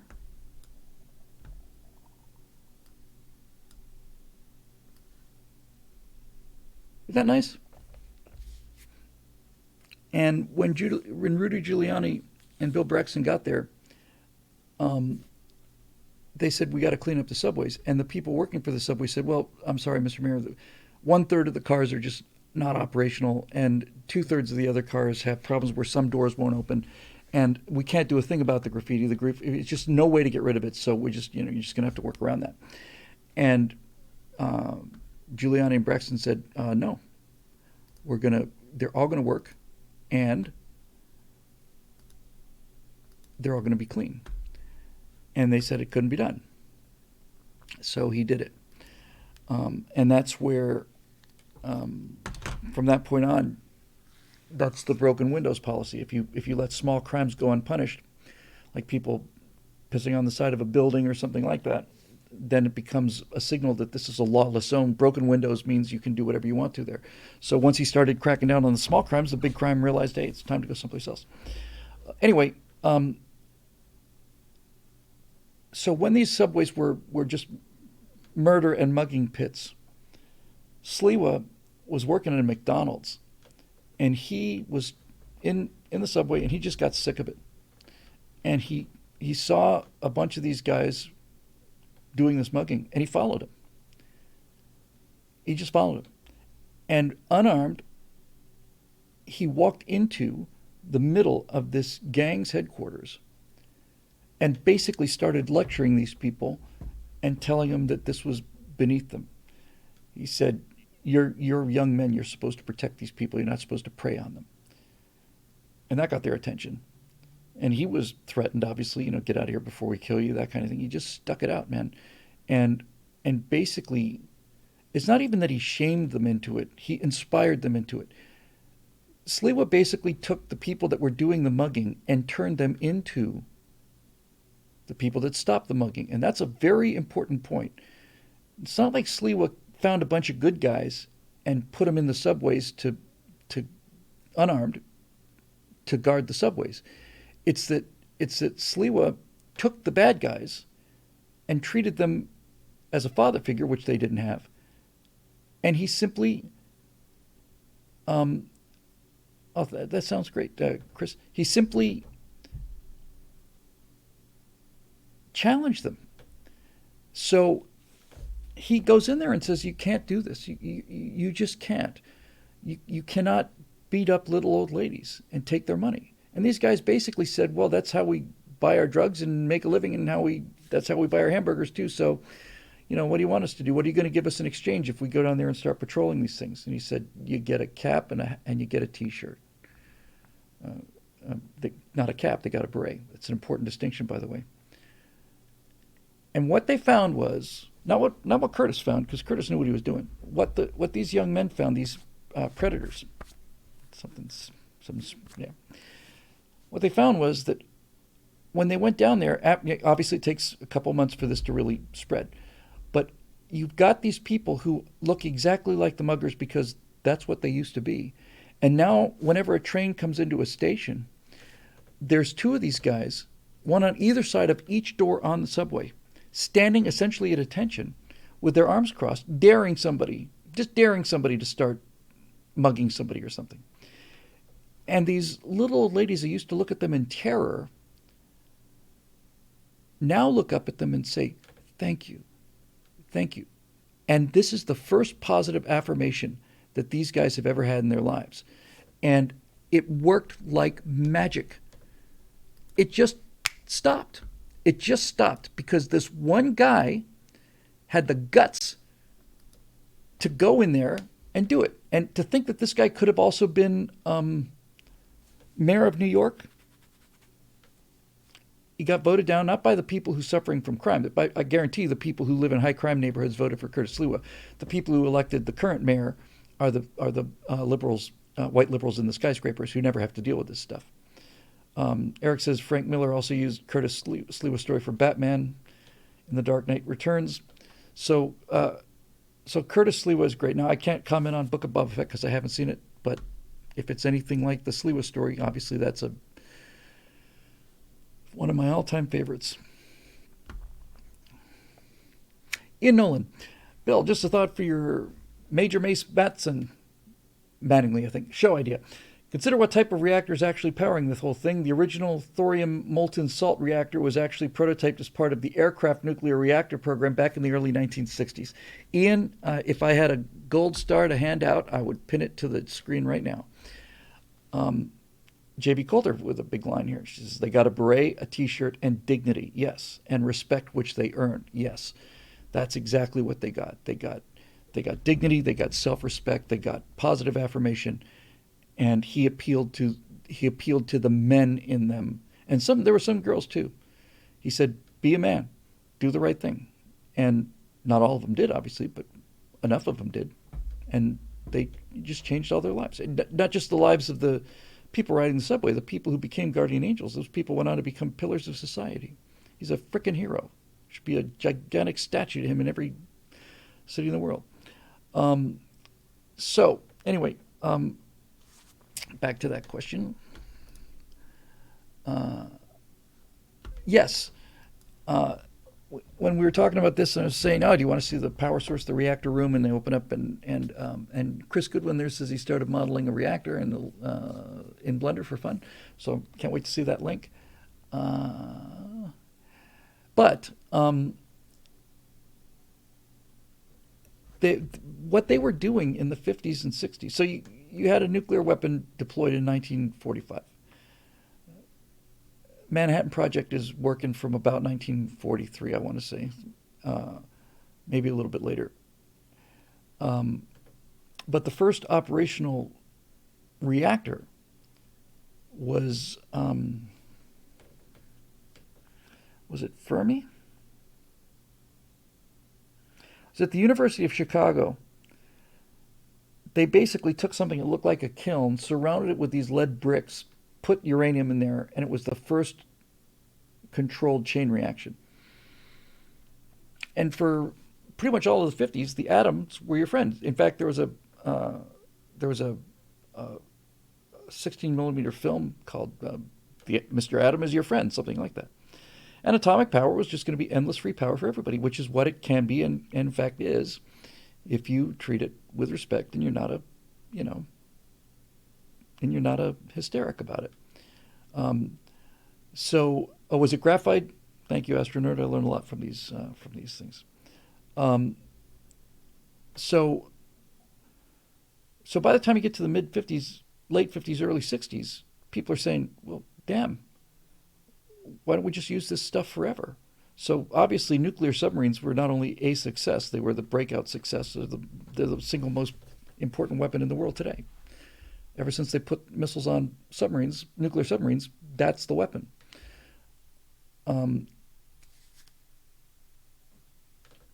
But there were plans for nuclear-powered cars. My entire studio here is covered with the work of Sid Mead. There's Sid Mead, futurist. And Sid Mead was illustrator for General Motors in the early 60s. And everything in Sid Mead's world is clean and elegant and fast and fun. That's why I love him so much. That's why I decorated this whole office with either Star Trek or Sid Mead. So that's the early 60s. That is something I need to remember, because this is what the guys on the moon are going to have with them, this world. So they were talking about building nuclear automobiles. And they did have designs for a nuclear airplane. And you say, well, how the hell does a nuclear airplane work? To be perfectly honest with you, I don't remember, but I imagine it was driving a propeller or some kind of turbine, because if you've got something hot over here and not hot over there, you can make anything happen, right? That's all it is. This is hot, this isn't. You're going to get power out of that. So they were everywhere. And I look at this now. I look at this world now. And part of me wants to say, oh, how naive we were. But a bigger part of me wants to say, how close did we come to getting on that train? Because now when I think about a nuclear-powered car, I don't think about accidents. I don't think about nuclear waste or anything. I think about terrorism. That's what I think about. And when did that enter the mix? I mean, I know when. I watched it happen, but you've got this nuclear future where everybody is prosperous because there's endless abundant energy. And there are no terrorists because this whole world is Western. It's the future. It's the future. And I guess we just didn't count on the weight of the entropy, that we have to carry all the time. Um, just really, really close. There are, again, they're talking about using a nuclear rocket to go to Mars. I think that's a good idea considering we built 23 of them or whatever the number was in the late 60s into about 1967, 68 to about 70, 71, somewhere in there. Project Nerva, we built 20 something nuclear rocket engines. They are the simplest mechanical things to build of all time. Honestly, I don't think I don't think there's anything simpler to build than a nuclear rocket engine. It's astonishing how simple that is. It's just a it's a giant cylinder of uranium with channels that liquid hydrogen walks through, and it just gets really hot in there and shoots out the back. There's no turbines, there's no bearings, there's no rotors, there's no nothing. There's no fuel pumps, nothing. It's just super simple, and it's got twice the efficiency of the space shuttle engines, at least twice. Nope, can't do it because people will have conniption fits. We've let the world be determined by the most crazy and the most scared among us. That's the tragedy of that we live in. We allow ourselves to be leashed by the most neurotic elements of our society.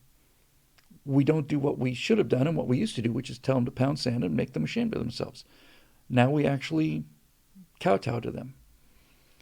And when Cassini went to Saturn, you can use solar power probably out to Mars. I think solar power is absurd, even especially on space vehicles. But you can power a battery with a trickle charge out to Mars. By the time you get to Jupiter, there's just not enough sunlight, and certainly not at Saturn. So the Jupiter missions had a very simple form of a reactor called an RTG, a radiothermal generator. It's basically just a little piece of uranium that just stays hot, and they cycle, liquid around it, and basically powers a steam turbine, I guess. I don't know how they convert it into electricity, but it's essentially just a hot piece of uranium out on a pole.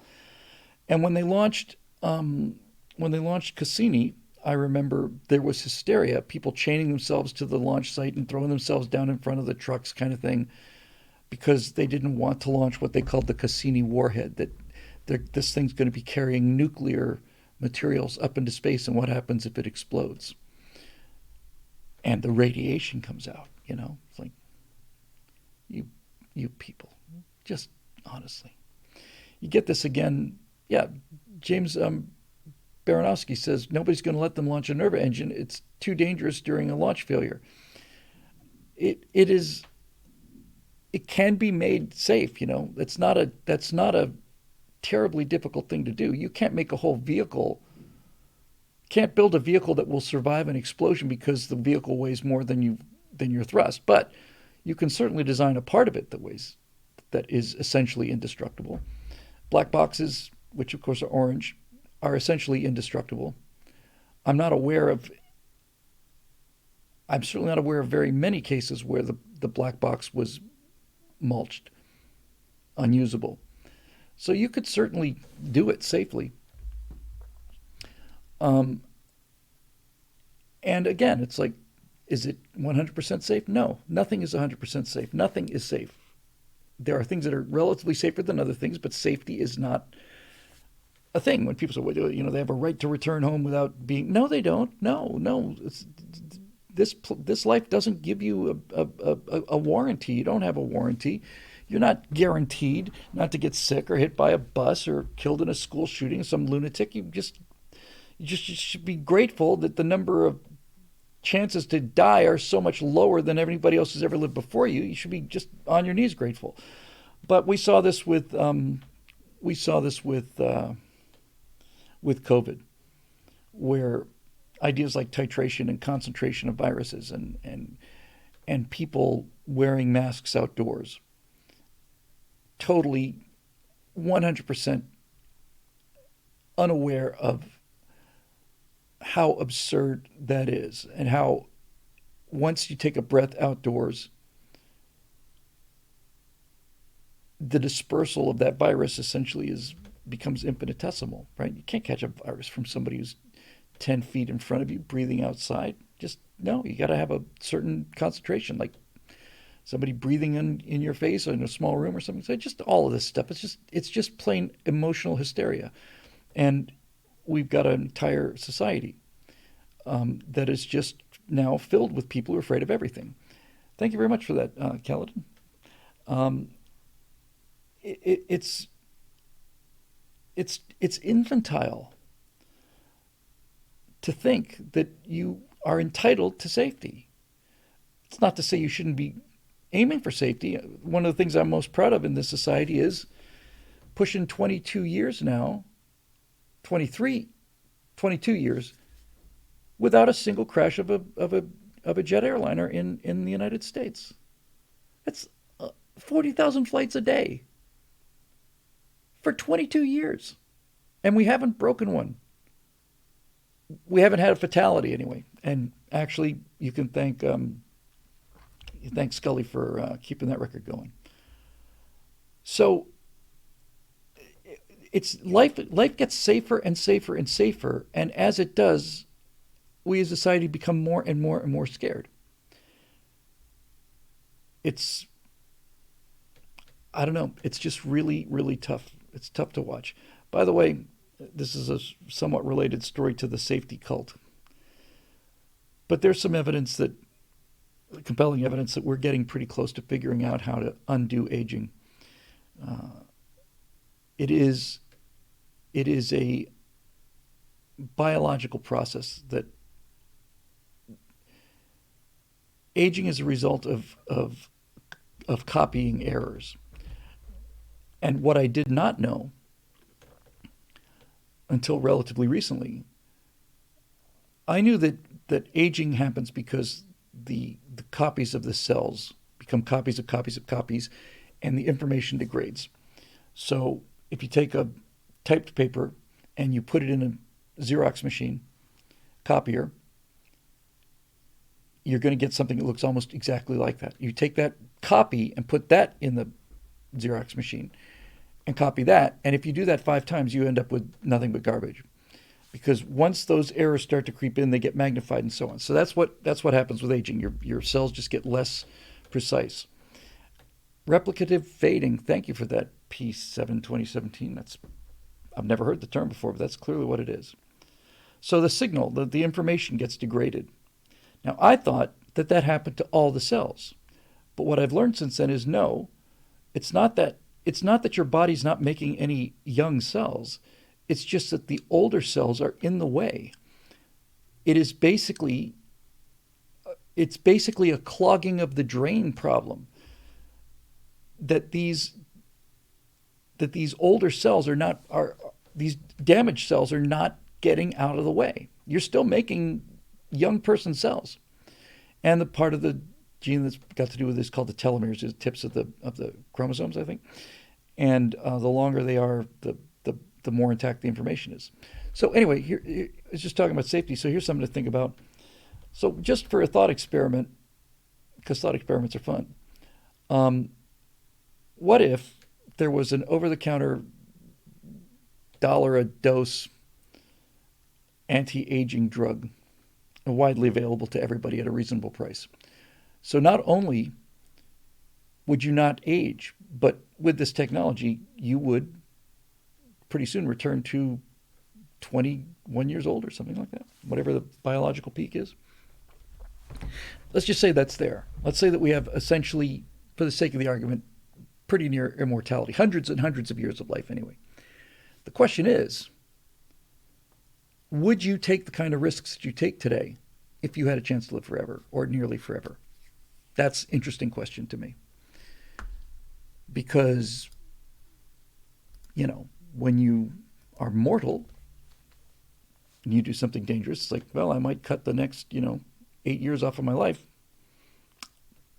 but it's only 8 years. What if you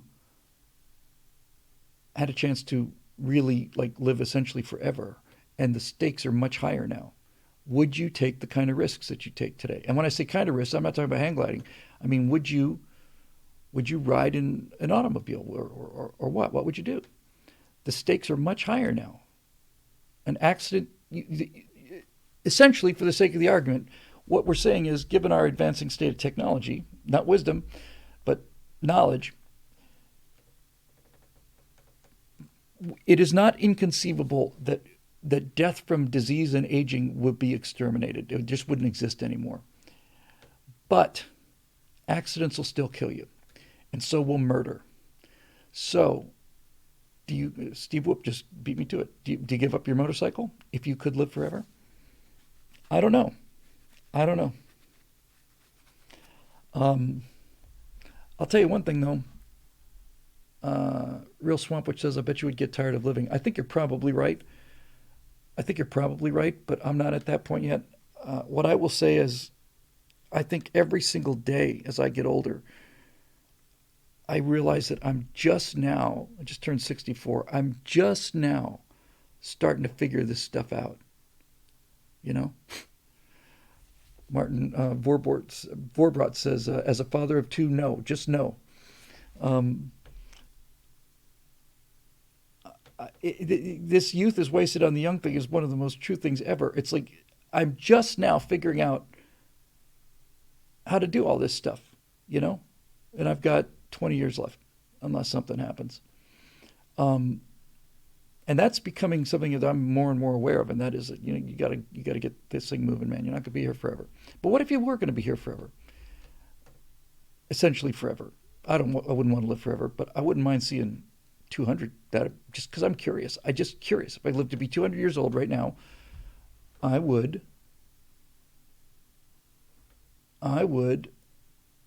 like to see. I'd like to get a ticket to Mars. That'd be fun. I'd like to see a probe come back from Alpha Centauri or something. Now, Lockwood Thexton here says, no way in hell I would want to live another 50 years. I'm 52, even if I was in perfect health. Just know I'm ready to go right now. Well, I'll tell you, honestly, Lockwood, that is the attitude. I'm not being sarcastic here at all. That ready to go right now is the secret to contented life, I think. It happened to me when I was 30. Incredible flying experience, and I just said, okay, well, I did this, so if I'd done this, then that's not a bad run. So I would certainly like to do it. And if this does happen, by the way, there's going to be, and I may be in fact, I very likely am in this cohort. There will be a last generation to die. That's not to say that people won't die. Of course, people will die. But this could very well be the last generation to die out, which is kind of annoying. Be fun to see. All right, let's see what else we got. And then I'm going to have to go back to the notes and get on this other thing to get this Cold War thing out the door and finished. What was that? Somebody's jaw just dropped? Twitch just dropped. Oh, yeah, we're having problems with Twitch tonight. All right, we do one more here. Chris Taylor.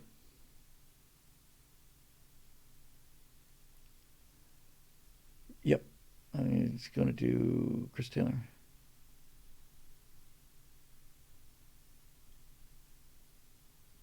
I'm going to answer this question real fast from Bob Knife, and then I'll do the one up above it. I'm watching the Cold War series. I'd already listened to it 3 times, and I have a question. Why did the video guys use tiny little squares on the TV screens used to represent the old TVs instead of the classic horizontal lines like black and white TVs actually had? Seems that would have been more authentic with the horizontal lines. Again, love the series. Bob, I'm experiencing a tremendous sense of regret here. It bothered me the first time I saw it too, and I should have said something about it. I just didn't. I just remember thinking, that's an odd choice. I know what they're going for. It's an odd choice. If you haven't seen the Cold War series, there's lots and lots of things that they put on this little black and white TV screen, which is a great, great, great, great device. And they degrade the video, so they make it black and white, and they use little squares. But that's not how TV worked. It worked with lines. And Bob, you're saying, why did they make that decision? They didn't make that decision. They have no idea what the TV looked like. I'm not trying to trash anybody, but the reason why I've done 250 notes on one episode is because the editors just don't know. They don't know the difference between World War I footage and Korean War footage. They just can't tell. And that's really tough. And the reason I have such regrets about it is that TV thing bothered me from the beginning. But once the first episode was out, then that's that. But yes, that should have been, absolutely should have been scan lines. I know exactly how that should have looked. And that's how it's going to look on Major Mace Mattingly. The black and white TV is going to look like black and white TVs. They'll say, "You want to go and watch this on a big screen?" I said, "Yeah." You go into the next room and the big screen will be, that's a big screen TV. They'll have a color TV. It'll probably be a Quasar, bum bum bum bum, by Motorola. But early color TV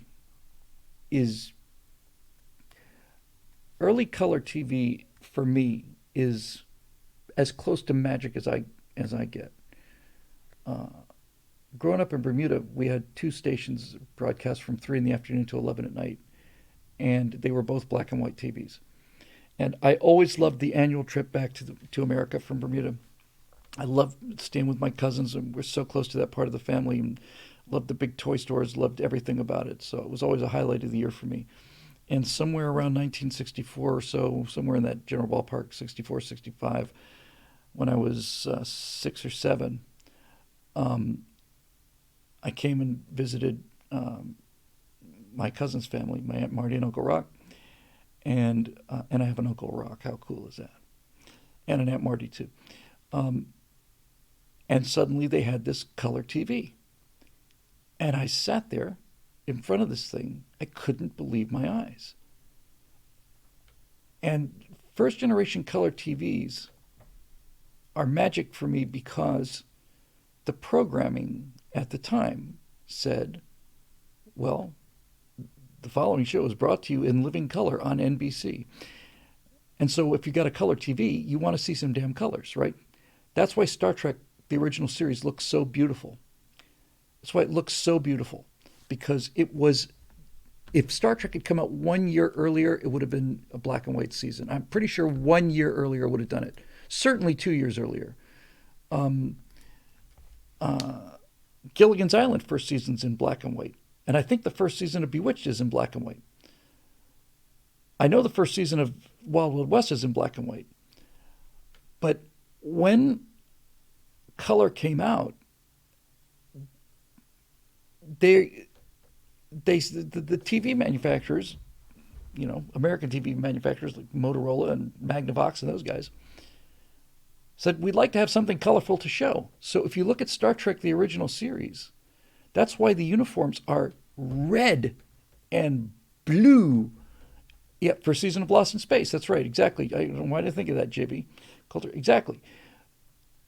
Bonanza as well. So when Star Trek first came out, if you look at the original series, all of the colors are just super saturated. That red, that engineered red, is as red gets. It's so red. The blue's a little bit of lighter blue, but it's blue.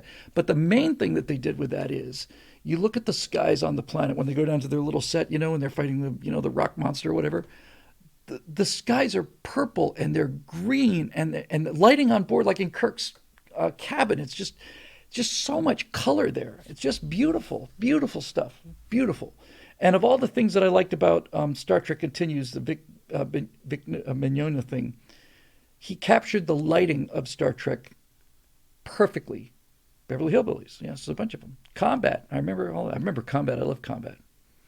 My dad loved Combat because those were his guys.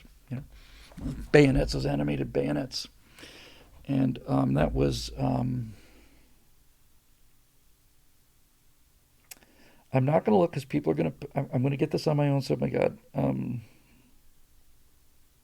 Vic Morrow was it? I think it was Vic Morrow, the star of Combat. He was killed on a movie set because the director wanted bigger explosions against the advice of the safety people. He should have gone to jail on the Twilight Zone thing. John Landis should be in jail because it wasn't an accident. It wasn't like, oh wow, we used too much explosive. They did a couple of takes of that. For those of you not familiar with the story, they made the Twilight Zone movie, I want to say it was around 1980, somewhere around there. And they did 4 episodes, little mini, so it was basically 4 movies, 4 half-hour movies. Mauritius died in a helicopter crash. He did die in a helicopter crash, but he wasn't in the helicopter. The helicopter landed on top of him. So the John Landis is shooting the scene where you've got Vic Morrow's playing an older guy, Greatest Generation guy, because that's what he was. He was that age, and he's a real bigot, and he hates Asians and he hates Vietnamese, and then he's stuck in the way the Twilight Zone does that. He's stuck in Vietnam, and he has to get out, and he ends up trying to save these 2 Vietnamese kids who were there illegally, the actors. They were not supposed to be working late at night. They were not supposed to be working in dangerous circumstances, but Landis said, no, we need the shot. So they did the first take of this thing, and the shot is Vic Morrow's got a young child, 4, 5, 6 years old, one under each arm. He's wading through waist-deep water as American helicopters attack this Vietnamese village, and he's on the side of the Vietnamese now. This is his big lesson in racism. And they had a real Huey with an expert pilot, and the helicopter's supposed to come in, and there's an explosion, and the safety guy said, well, I don't know, this is a little tough. Landis said, well, let's do it. So they did it, and Landis said, we need a bigger explosion, much bigger.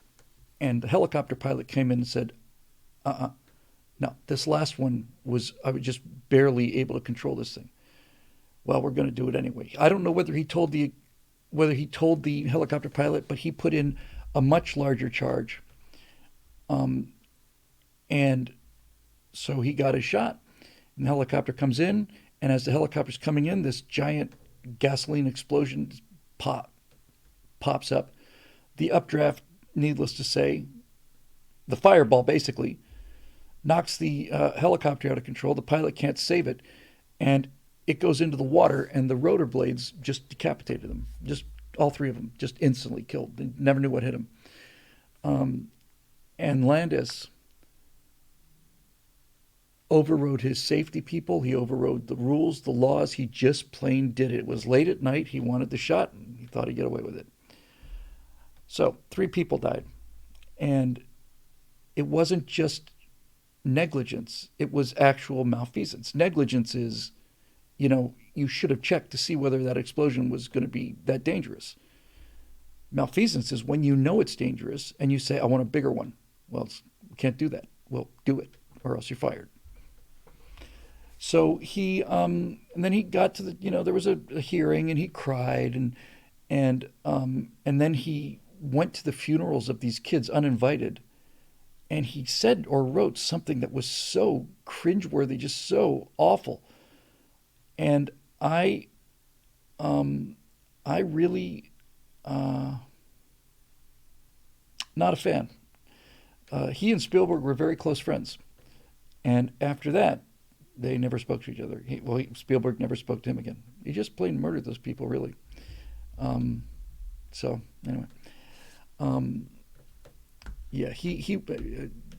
Dwayne Cates says he just weaseled out of it. That's exactly what he did. He weaseled out of it, and he was a famous director. He directed some big hits. I think didn't he do American Werewolf in London? And if you're a celebrity in Los Angeles, you pretty much get to walk around and do whatever you want to. Anyway, that was something else. There were rumors at the time. I remember I was old enough to be in the movie business at the very, very, very beginning of my career. I just made these 16 millimeter films, so I was up on everything that happened in the movie business. And there were reports that Spielberg was actually on the set that night, and that when this thing exploded and they found out what happened, he was whisked away. But I don't believe that. I don't think he was there. I wish I'd fixed that TV thing though, Bob. I really do. I wish I'd fixed that because it bothered me too. I just seem to remember that when I finally saw it, it was too late. But I should have just said, "No, guys, really." They just didn't know. They'd never seen it, so they didn't know.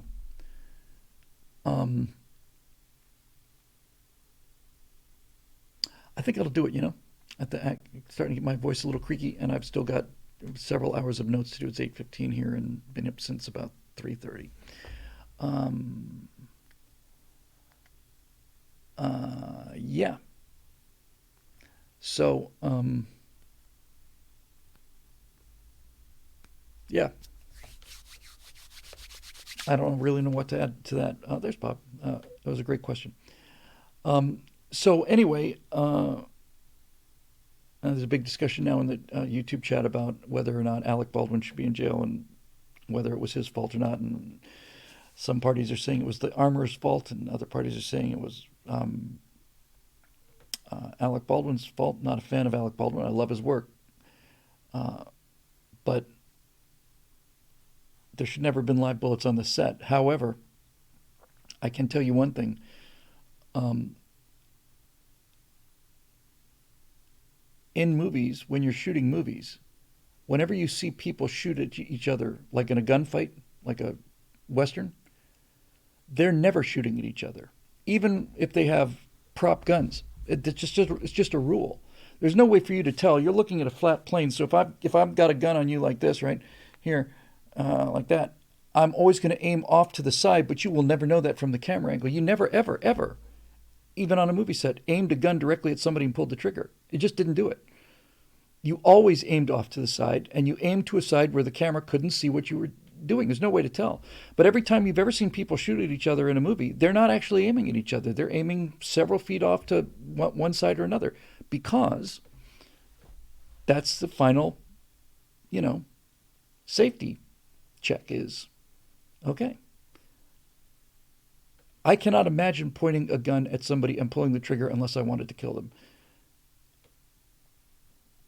I just can't imagine it. You could say, I mean, I could inspect the round, all of it. The reason I couldn't do it is because there's no reason to do it, right? There's no reason to do it. It doesn't matter. It was the wadding that killed the crow. Just mentioned his name. I forgot. It just left me. Uh,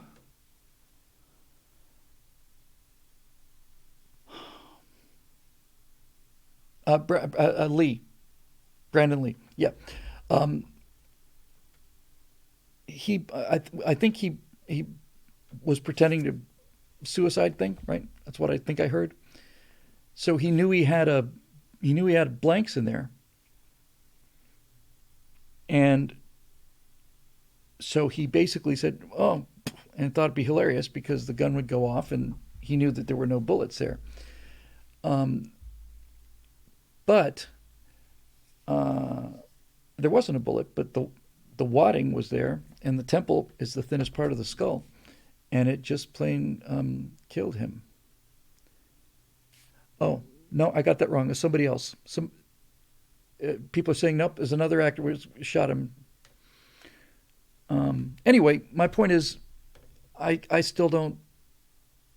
You know, you can't have. I almost said you can't have too much safety. That's ridiculous. By the way, let me just get this out of my system, just because I just saw it. I saw. I One of the people I have the most contempt for in this society. And every time I get a new data point, I have more and more contempt for him, and that is Neil deGrasse Tyson. I saw him in an interview not too long ago where they were questioning the COVID response, and the person who was interviewing him said, "Here are 6 experts. These are top people in the field, including the person who came up with RNA therapies in the first place. These 6 leading experts, among others, never got to have their opinion, and that's not science." And Neil deGrasse Tyson says, no, of course it's science. Science is about a consensus. there was a consensus about how to treat the virus, and science is consensus. Science is the opposite of consensus, you idiot. It's precisely the opposite of consensus. The consensus was the Earth is the center of the universe. You stupid bastard. And I've heard him say things that sound. I always, every time I listen to Neil deGrasse Tyson, I listen to a guy with a mid-level IQ trying to sound like Carl Sagan. He's an absolute doofus. I saw a quote from him that said, if aliens ever came to this solar system, they would not stop at Earth because Earth is just another planet. They'd stop and look at Saturn, but they wouldn't stop at Earth because Earth is just so, there's just so many billions and billions and billions of Earth. And I thought, that is the stupidest thing I've ever heard in my life, ever. And he said this a couple of years ago at the most, right? We know how rare these things are. Oh, so he either doesn't know any astronomy, or more likely, he's just got that left wing kind of humanity is just a cancer, and we're just another biological speck, and there's billions and billions of them, and we're the killer apes, and I heard this woman who I have very mixed feelings about. It's this woman who does this YouTube channel, German woman, talks a lot about math and science. She used to be good, but now she's trying to be funny. And she was talking about faster than light travel, or faster than light messaging lately. And she just went down that same lazy road. It's like, why haven't we heard any messages from aliens? It's probably because they think that we're too stupid. They just ignore us. They probably hear our messages, but they think that we're so stupid, they just plain ignore us. Really? Really? So when scientists go into the Amazon, Sabine, yeah. When people go into the Amazon to make contact with primitive people there, they don't go because they can't learn anything from these people because they're so primitive. Is that what you're saying? We're just so stupid. We're so stupid. We're so awful. Get off this planet. Get off. And Sagan, I worship Sagan. I worshipped him growing up. I read every single one of his books. I absolutely worship him. But he was really responsible for a lot of this. This overemphasizing the size of everything, and it seemed like Sagan spent his entire career trying to get people away from thinking in an earth-centered fashion. And what he ended up doing was getting people in a place where they have no respect or appreciation for how unique this world is. And unfortunately, I remember reading his baloney detection kit, and I thought, man, this is just brilliant. Yeah, Michio Kaku, he's a lunatic too. And Sagan was talking about all these ways that you can detect BS, and then he applies it in astronomy. He did a takedown of Velikovsky, Worlds in Collision. Velikovsky believes that Venus was ejected from Jupiter, and that the whole solar system is set up because of these ancient collisions that just knock things like billiard balls out of the way. Sagan basically did the calculations for the amount of energy it would take, and so on and so on and so on. And he said, work like this hones the mind for useful work. I thought, great, this guy's awesome. But he didn't use his baloney detection kit on his own politics. And he openly knew that when he was on The Tonight Show talking about nuclear winter and the end of the world, he later admitted that he knew that this was not real, but that he thought it was so important that people be scared of nuclear weapons that he lied about nuclear winter as if an H-bomb is not worrisome enough. He just plain lied. He knew it. But he lied for the right reasons. See, he lied for the right reasons. He kept the truth, the scientific truth, from people, not only kept it from them, but basically put his entire prestige on getting people to believe something that he knew not to be true because he thought he knew better than anybody else. And this is why some of the smartest people in the world are some of the dumbest people that ever walked this planet. But at least Sagan was a genuine thinker and a really good writer, and popularized astronomy in a way that nobody has. And I worked for a guy who you could arguably make the case was the number two guy. Jack Horkheimer is a long way behind Carl Sagan in terms of gravitas and credibility, but in terms of getting astronomy in front of people, I don't know if there's anybody in between in that gap. But Sagan was something. Neil deGrasse Tyson is he's just, the problem with Tyson is that he's not only not very smart, he feels like he has to constantly be saying brilliant things. And I can understand that kind of pressure in terms of that's his brand. But he just doesn't have the chops for it. And he just ends up saying, when he gets off a script, he says stupid things like, if aliens came, they would never visit the Earth. Earth is boring. Why would they visit the Earth? They'd go look at Saturn. Really? Really? We've discovered a planet, by the way, an exoplanet. I'm not making this up. It sounds too incredible to be true, but there is a planet whose ring system extends. It's honest to God. It is like from here to the orbit of Venus. It is beyond. It's a BB in an enormous ring system. Oh no, come and see Saturn. You idiot. Come and see Saturn while over there you've got liquid water and oxygen in the atmosphere. You're going to come and look at some ice rings, and then you're going to take off. You're just going to ignore that pale blue dot that you like to talk about. Just one pixel on this image from the Voyager thing. Everything that we are and everything that we've lived. We're just one little pixel. We're one little blue pixel on this infinite tapestry of the cosmos. This is exactly, precisely what led to Nazism. There, I did it. I just invoked whatever that first person who used Nazi loses the argument thing. But that's basically it. You look at, and I owe this to Jack Horkheimer. I owe this to the genius of Jack Horkheimer as a genius. Star Hustler was the worst thing that Jack Horkheimer ever did in terms of his talent. Godwin's Law. Jack Horkheimer's writing is insanely good. And whenever I watch Star Hustler, I just think, oh, Jack, why are you doing this? Because when Jack Horkheimer was at his peak in 1972, he wrote a planetarium show called Child of the Universe. And when I ran that show, when it came back in 73 or 74, it was a classic, Child of the Universe. It's the most impressive planetarium show ever written. And Jack started that off. You're walking into the planetarium in Miami, Florida in the afternoon, and you get inside the museum and you get your ticket at the box office. You walk in through these heavy doors. You start going around this ambulatory, which is really dark. You got these beautiful black-white posters, which, of course, eventually people started writing on. So they put plastic over them. Then they started scratching the plastic. So then they took them outside and they rotted in the rain. But they stayed pristine for 10 years. Something happened. Anyway, people go inside the planetarium there, and they sit in these 300 seats, 340 seats, something. I think took some out, but a room full of 300 people. And the music that's playing is Kurt Weill and Lotte Lenya. It's cabaret music from the 30s. It's the music that was playing in Berlin after World War I had decimated that society, and it is the music that led to the nihilism of the Nazis. It was the music that was so unbearably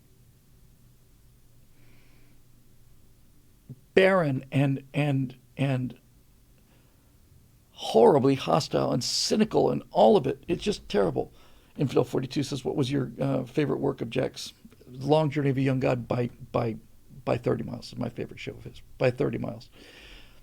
So Lotte Lenya and Kurt Weill wrote a song for Lotte Lenya, this thing called Lost in the Stars. And Jack played that at the beginning of Child of the Universe. He played it. That's the first thing you heard. And we're lost out here in the stars, little stars, big stars, blowing through the night. And we're lost, and we're lost, and we're lost, and we're lost out here in the stars. So that's the whole vibe, right? We're just a speck of dust in the cosmos. And when you think that we're just a speck of dust, then it's amazing how much you will do to that speck of dust in terms of destruction. And Jack played this thing, and his entire point was that we sit in the middle of the universe, that the world out there bigger than us is so much bigger than us. It's very tempting to say that, my God, we're just specks. But then he went the other way and said the world inside us is so vast that we are universes unto ourselves. That you get into the cells and the atoms and all the rest of it. He's just a genius at this. But this Nietzsche kind of nihilistic Sartre existential sort of, I'm evolved enough now, I'm smart enough now to realize that, this thought that we once had that we were something special, that's just plain ego. Just plain ego, and it's also Christian and, Western, hegemonic thinking, and it's chauvinism and all the rest of this stuff. And these midwits parrot this because they think this is the intelligent position to take. They think it's the intelligent position to take. Yeah, Eric says Tyson is like Bill Nye. He's not an actual scientist. He's an entertainer. He talks about science stuff, which would be fine, except that he and Bill Nye are the voices that people go to when CNN wants something about science. Let's talk to Bill Nye. New comet discovered. Let's talk to Neil deGrasse Tyson. Troy says, Bill, Mr. Horkheimer may have been hard to work for, but he opened my eyes to the grandeur of the solar system after Star Trek. Have you seen the South Park episode about the planetarium? No, I didn't know they did an episode about the planetarium. I had no idea. And I don't mean to bash Jack Horkheimer. On the contrary. I just know that given the depth that man could write to, the first time I saw Star Hustler, I just thought to myself, Jack, this is not... You're doing yourself a disservice by this campy... Horkheimer just loved camp. He just loved it. He just thought camp was just the greatest thing in the world. He just could not stay away from it. But could have knocked me over with a feather when the last time I did... I'm just losing my memory. I swear to God, I need some hydration or something. Mike Rocho. Bill, before we talk about this, you worked for Jack Horkheimer? Yes. He's what turned me on to science and astronomy. He did that for a lot of people. I don't mean to knock him at all. I'm just saying, maybe I'm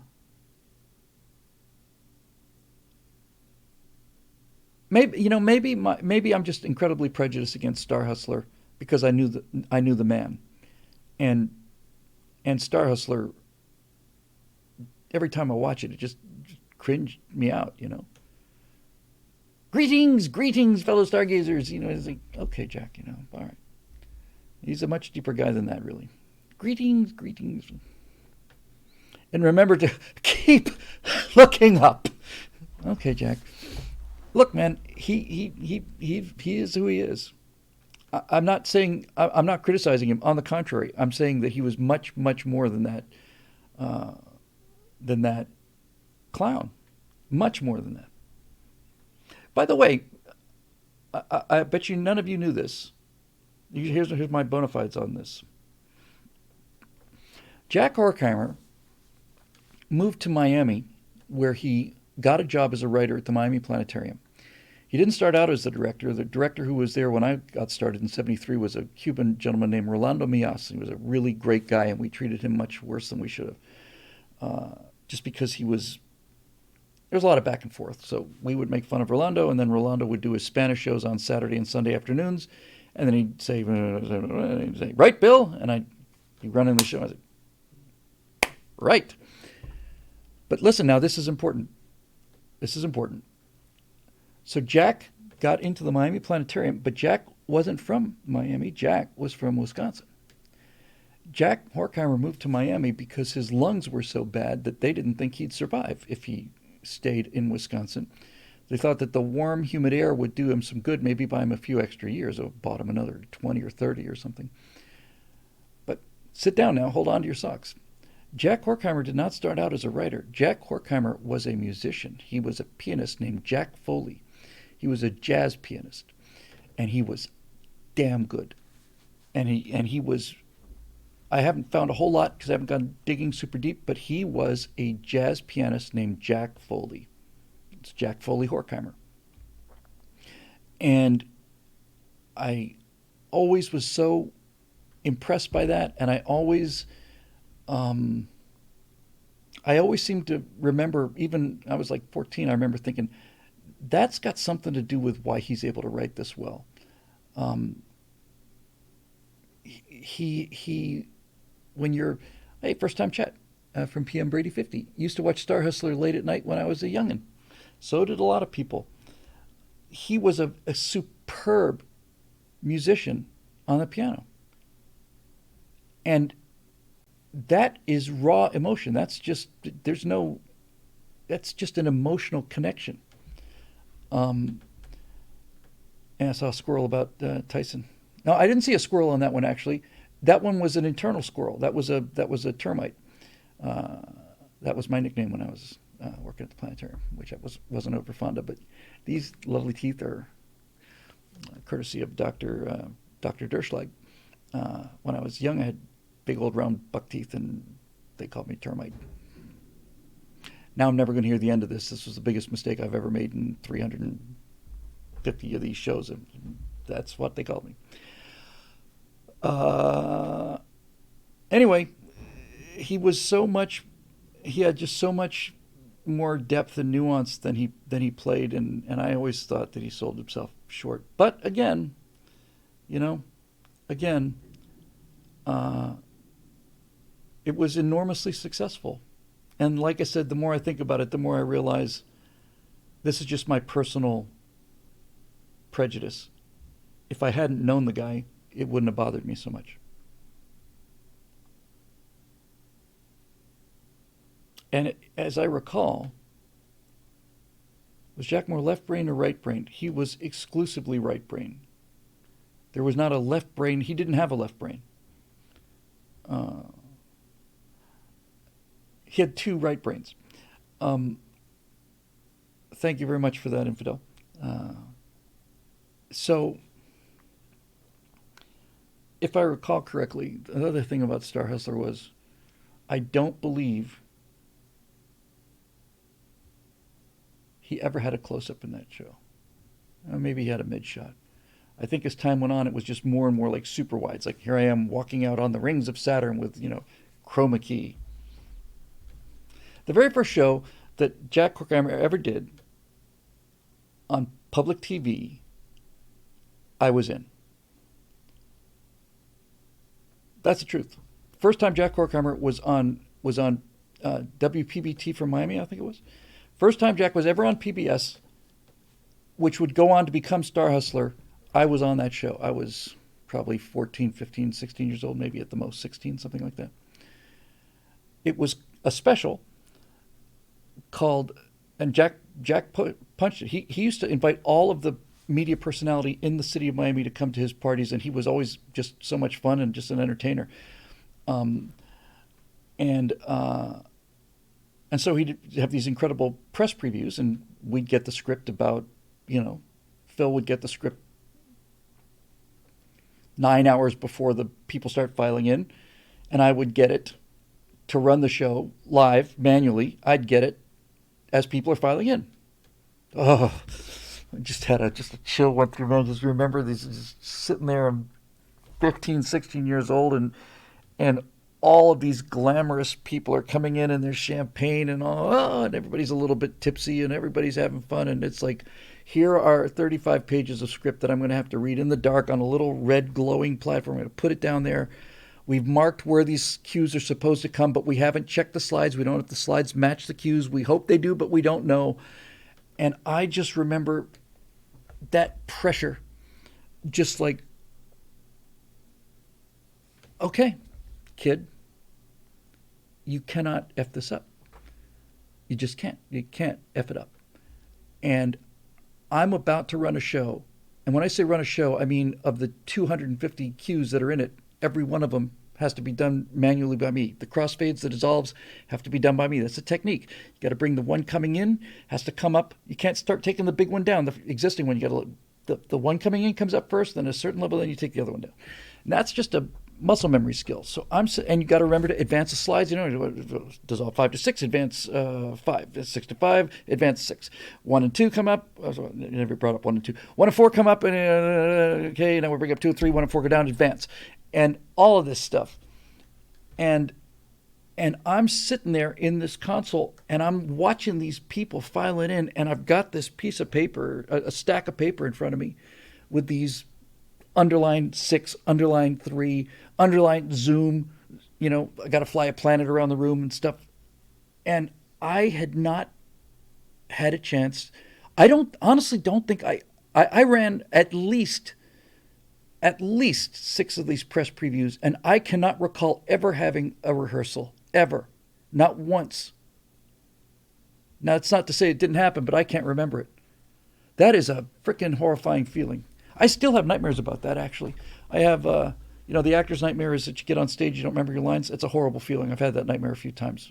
It's terrible. It's a horrifying feeling. I get that occasionally, too. But the planetarium nightmare is real simple.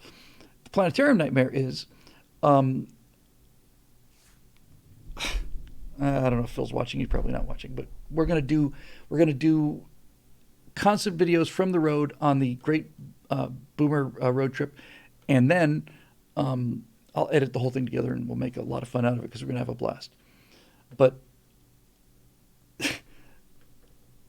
so the Miami Planetarium is like, this is the pinnacle of analog technology. It's just before digital. Well, not just before, 66.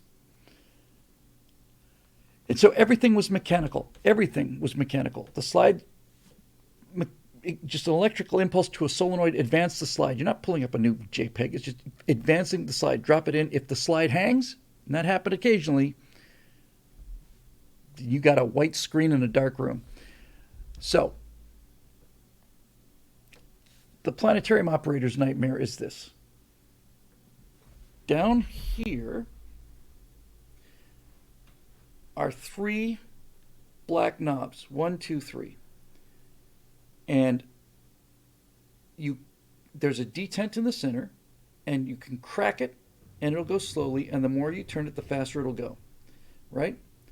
And what these 3 things are the cove lights. Around the outside of the planetarium, there's a little ledge, indentation, and we've got 3 rows of fluorescent lights that have got different colored gels on it, and so, one set is blue, one set is yellow, and one set is red. And if all the lights are down and you reach for the red switch and you just crack it, in the room behind us, right behind the door, you can hear this.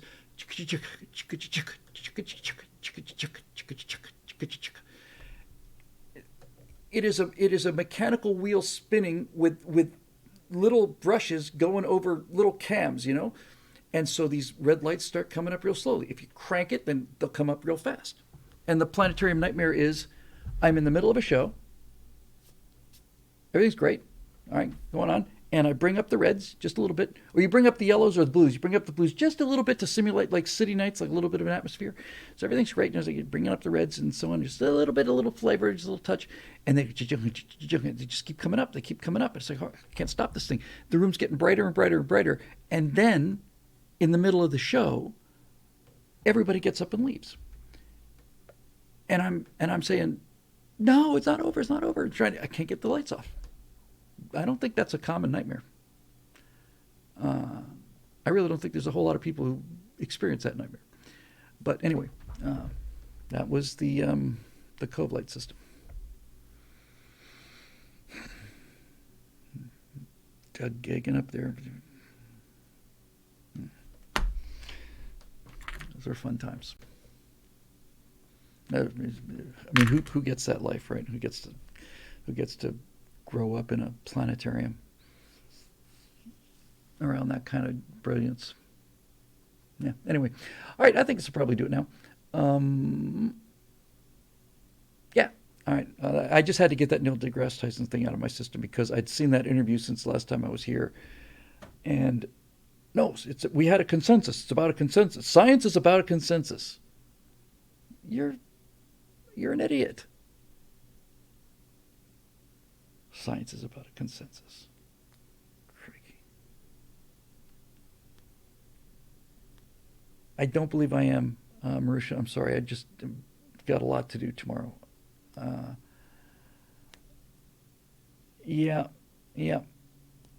Uh, don't count on this, but I'm relatively sure that the Air Force Museum will be either a week from Saturday or Sunday, and I will let you know. And um, and I was going to push and just once it closed, just start driving back to Hickory, North Carolina, 7 hours.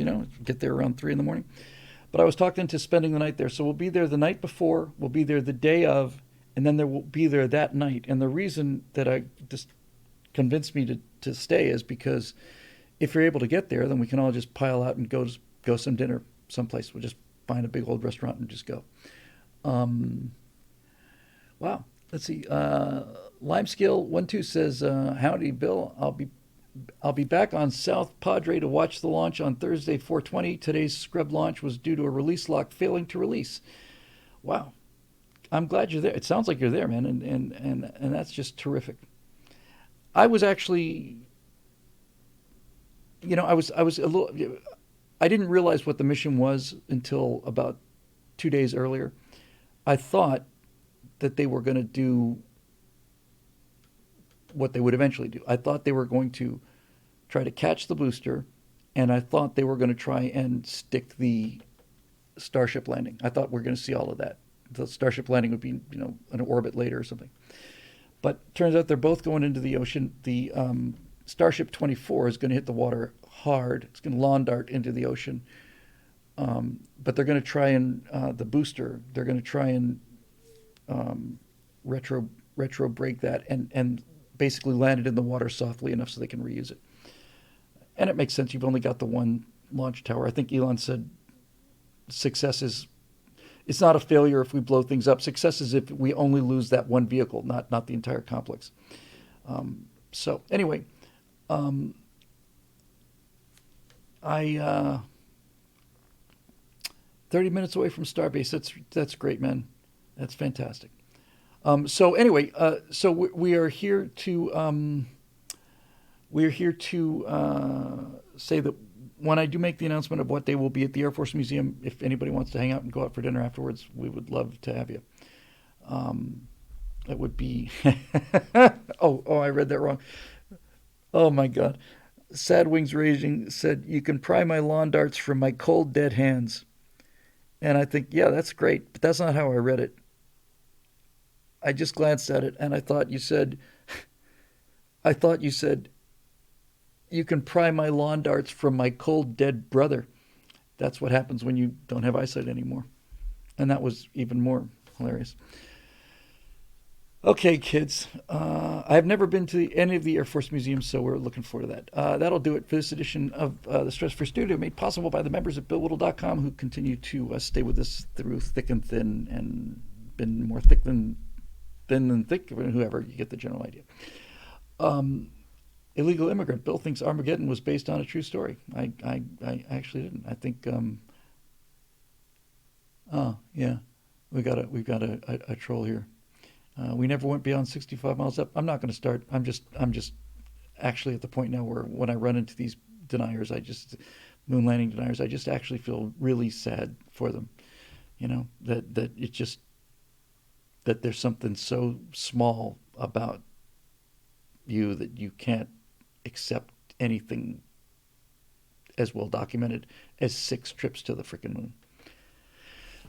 I really got to be a really pretty blinkered person to not be able to process that, but that's the way it goes. All right. Anyway, we'll see you guys next time. Thanks very much for joining us, and we'll see you on Thursday for the Stratosphere Lounge.